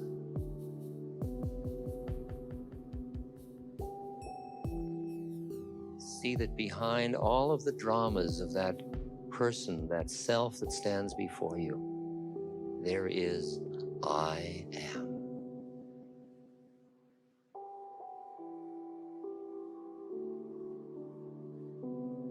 Listen to this poem of Swami Ram Tirth and keep in mind yourself standing before you. He said, I am without form, without limit. I am beyond space, beyond time.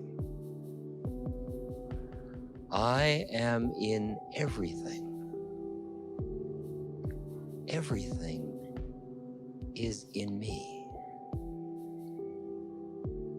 I am the bliss of the universe. Everywhere I am.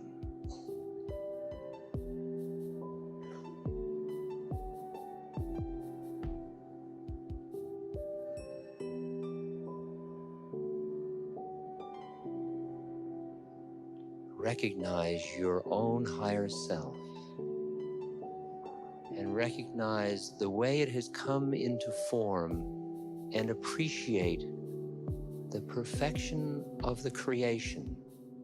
See that you are the creator and the created.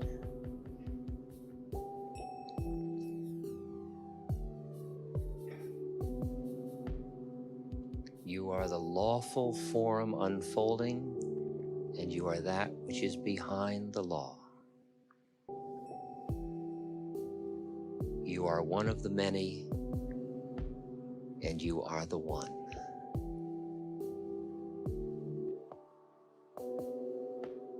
Can you not love that being that stands before you? Can you not allow it to be just as it is? And recognize the possibility that it is not an error. It's nothing to do. You are just as you are. And the work and the changes all will happen naturally if you will just allow yourself to be as you are. And you can delight in the changing form of that being that stands before you.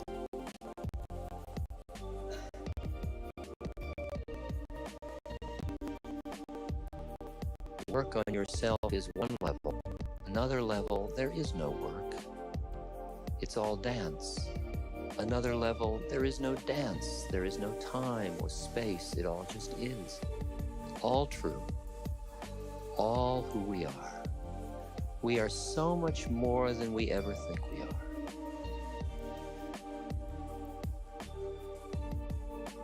Now bring before you somebody who you have a difficult time liking. Somebody who you feel their actions hurt others or create suffering or take away others' freedom.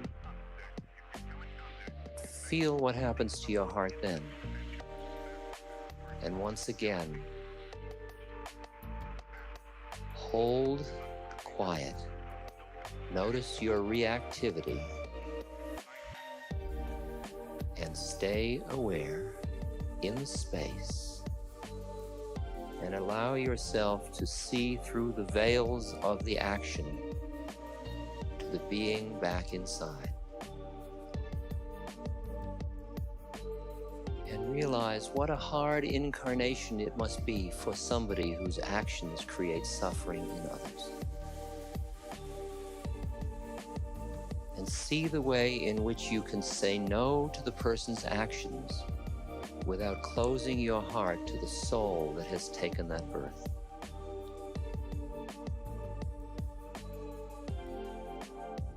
See the way a no can be a healing no. It can heal you and that other person into the one that lies behind the no and the yes.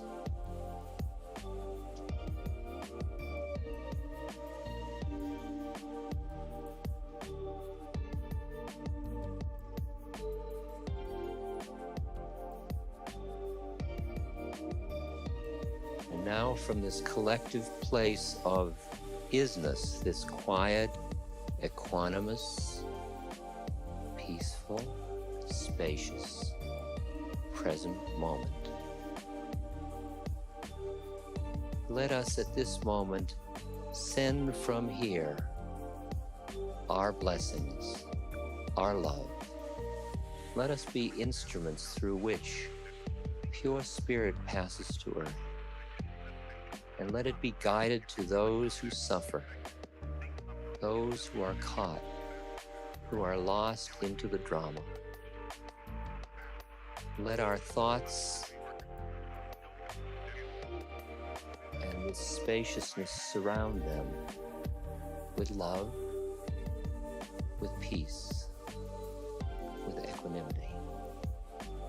If there is somebody special you wish to bring to mind, do so.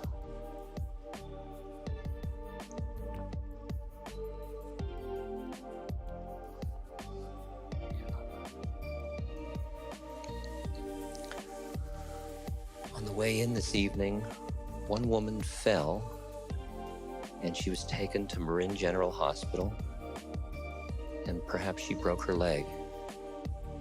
And her name is Michela Vargas. So send Michela at this point your thoughts of love so that she knows she's not alone, that we're here with her.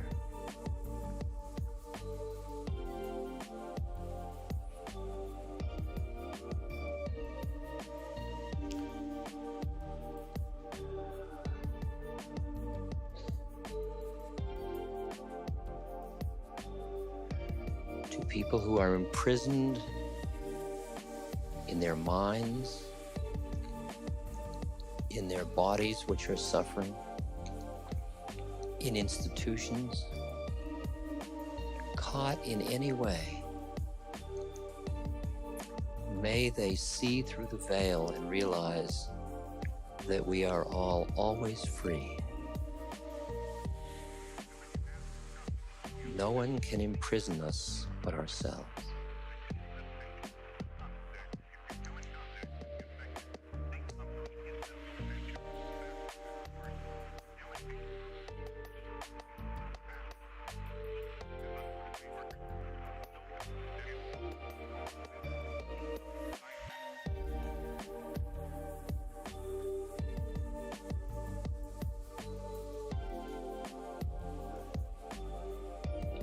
May each of us become such clear and pure instruments of light, of love, of presence, of clarity, of equanimity, that the light of spirit pours through our every cell, and everybody we meet is touched by living spirit. No matter how we meet them in whatever role in life.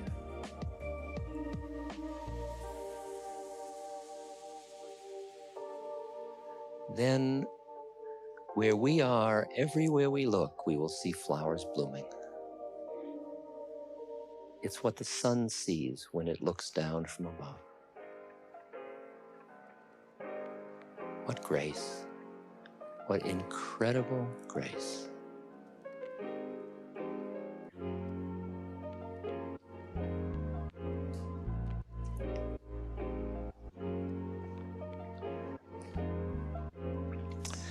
It's time for the answer, man.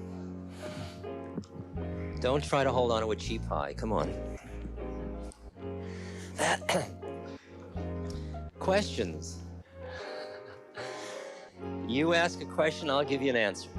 Yes. He's talking about how difficult it is to reconcile the suffering and the grace. And he said, I'm good at the suffering part, I'm not so good at the grace.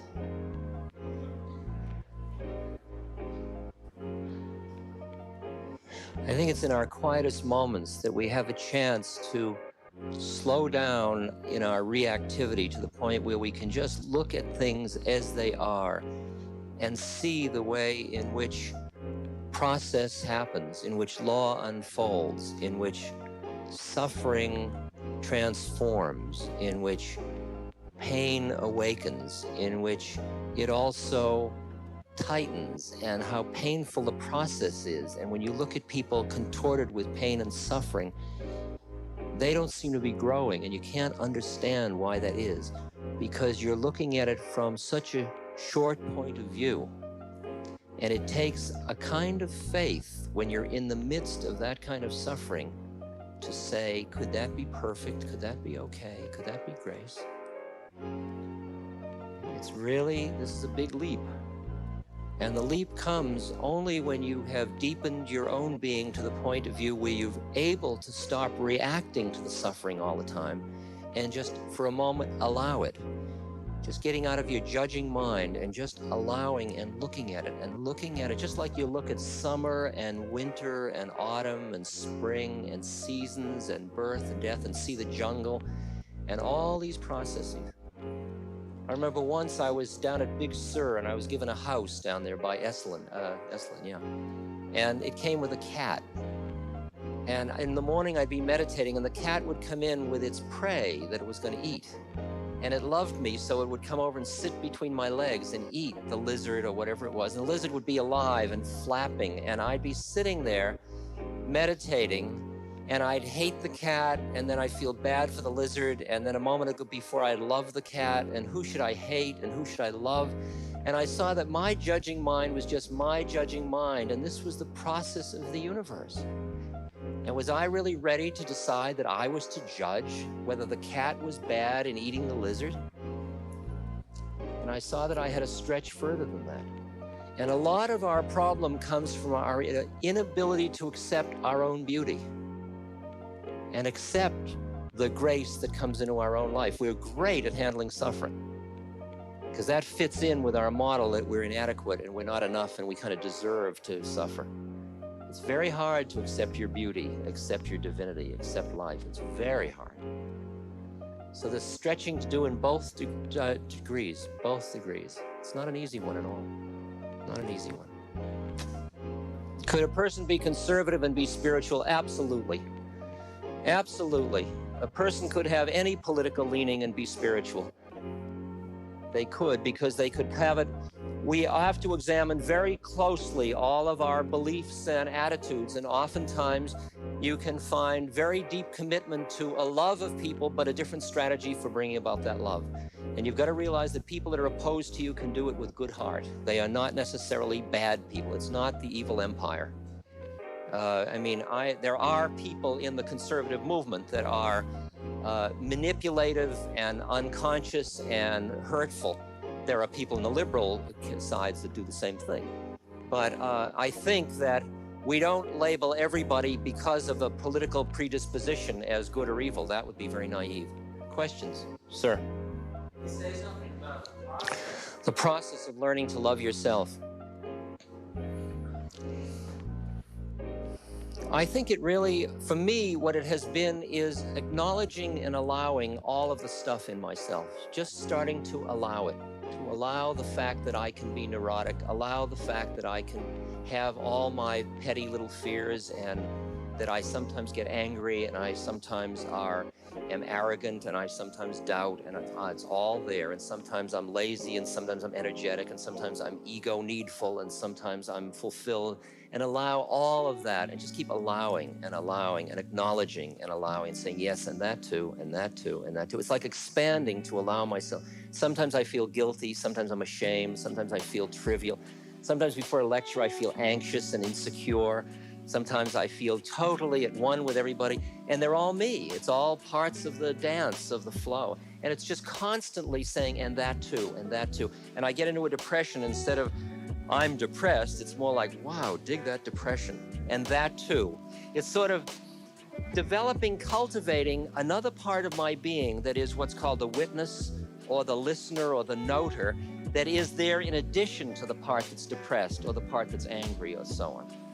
I remember my guru saying to me, you get angry all the time? Yes. He said, give up anger. I mean, that's like, what do you mean give up anger? It's like giving up yourself. And then suddenly you realize that isn't yourself. That's just another thing, another part of yourself. Give up identifying with it. It's there. Anger comes and goes, and here I am. And I just keep cultivating the space in myself that isn't all the stuff. I just keep cultivating it, and I use every time I get caught in the stuff to pull me back up. I use falling asleep to awaken now. Every time I start to feel that thickness of I'm getting into being somebody doing something, or being somebody not doing something, it immediately, that thickness says, oop, and I come up. I say, wow, Ram, yes. Yes.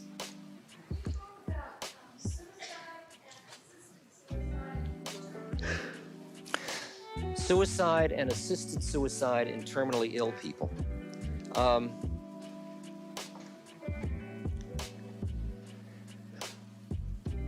I feel that each person has a right to decide to make choices about their incarnation, including when they want to end it. I think that as you become more conscious, there is an appreciation of the value of an incarnation, including the pain of it. And so there is less desire to suicide. Suicide usually involves pushing away incarnation because it's so unpleasant or so painful or so defeating. And that attachment, which involves pushing away, which is the same attachment as grabbing at, is attachment that continues the reincarnational cycle, which we're all going to go through many times anyway, so it's no big deal. However, if you have a chance to use a birth to keep working on attachments, including the attachment to get rid of life, it's useful to do so. So that one would say that while I would say you have a right to suicide, I would counsel you to just think about it and see whether or not there is some way you can use your condition to keep working until such time as your life finishes of its own accord. But I also recognize that very high beings choose when to leave their bodies, and they know when they finish their work. And I recognize that many people do have an intuitive sense of, I've finished all I can do this round. And I don't think there's anything horrible about saying, I've finished this round, I'll go and fight another day. This is as much as I'm going to handle this time around.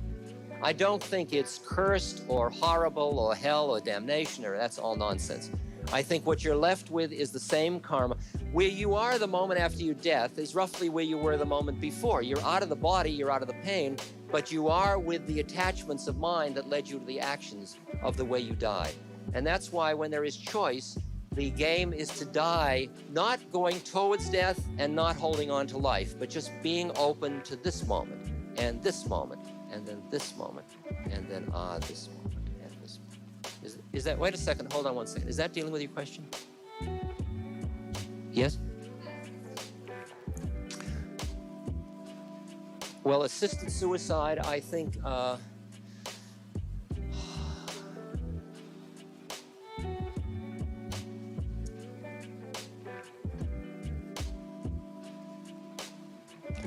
feel that when somebody wants very much to die and they don't have the energy or strength to do that for themselves, that I think they have a right to ask another person to help them. And I think that another person could help them in a morally defensible way, yes. I think that would be okay. I think that it's a tricky one because of the legal issues and because of the judgment of religions. But in my heart of hearts, that feels okay. Okay. Is that dealing with the question now?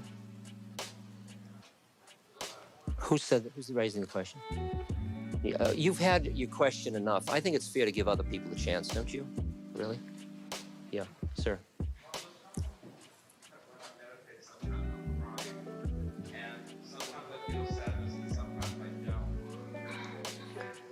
He said when he's meditating, sometimes he feels sadness and he finds himself crying, and sometimes he doesn't.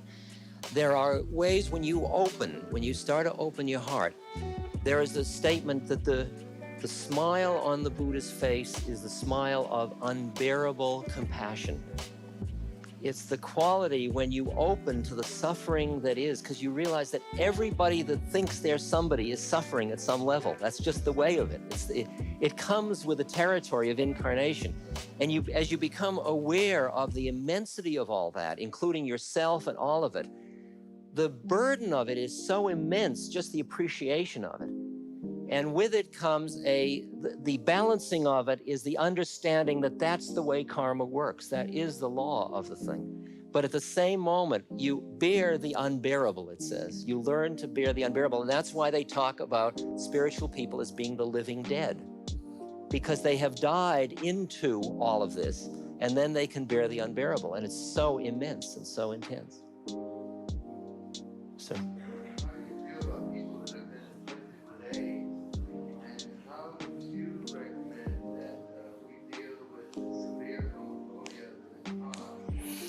question is about AIDS and the homophobia that AIDS has precipitated. The homophobia was in the society. The AIDS just precipitated that. I feel that first, I feel that AIDS confronts us with a lot of young people facing death.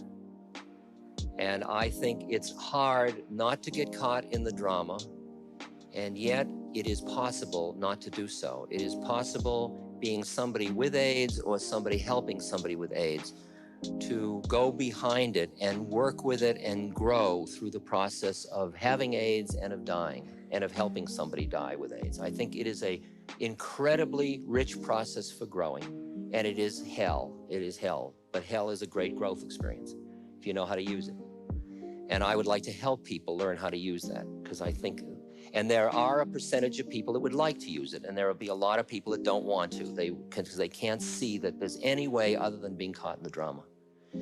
And my feeling is that people that are homophobic are themselves frightened about their own identity, and all I can do is love them and give them space and try to prevent them from hurting other people, from legislating and doing that by protesting. But I don't think I should judge them as anything but caught in their own fears. And when people are caught in their fears, how can you do anything but feel compassion for them? This is a very frightening situation. When people face death or the threat of death, most people who think they're somebody are scared because there's somebody who's going to die. We are all, I want to tell you a secret, you are all dying. Every one of you. I mean, it may take you 50 years, but it's absolutely inevitable. Now, you may say, oh, well, I'm not sure about that. And you may have that dream, and that's okay. And maybe you may want to stay on. I'm perfectly willing to serve whatever I've got and go on. But I really feel that we are learning to live with death over our left shoulder. And that's the only time when we will start to be free. And I think the AIDS issue and the nuclear bomb issue and the terrorism issue are all stuff through which we can grow incredibly. And as we grow in compassion and space, we become instruments that exist in the society that reduce the reactivity of the society to these issues and bring some sanity into it, some compassion into it. So all I say is these are opportunities to work on yourself. What else can they be? Yes. How do I feel about abortion?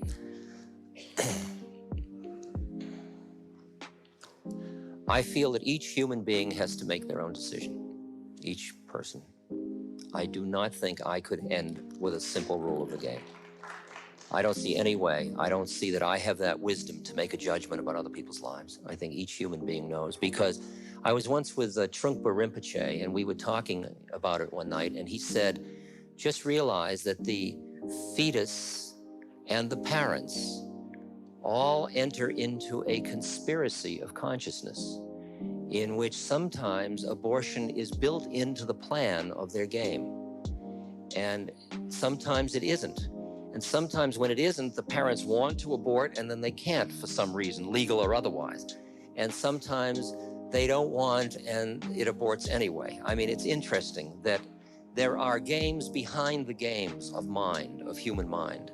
And I think our decisions, shall I or shouldn't I, that what we're doing is we're responding to deeper messages in ourselves. And I think that's what we have to do when we come to any of these, should I or shouldn't I? Should I marry, shouldn't I? Should I abort, shouldn't I? Should I stay alive or die? Should I? We have to listen. I don't think we can have pat rules that he says this and we can't get away with it. It's not that cheap. It's a much more exciting life than that. It seems, she says, that it's good to have a strong ego before you go about giving it up. And that's absolutely right on, that you have to become somebody to become nobody. It really works that way. And a lot of people in teenage years try to go for nobody before they become somebody. And it gets very confusing for them. And a lot of us went through that. And you realize that you have to develop your ground and then work out of your ground to come into another plane. And so it is true that you become somebody to become nobody.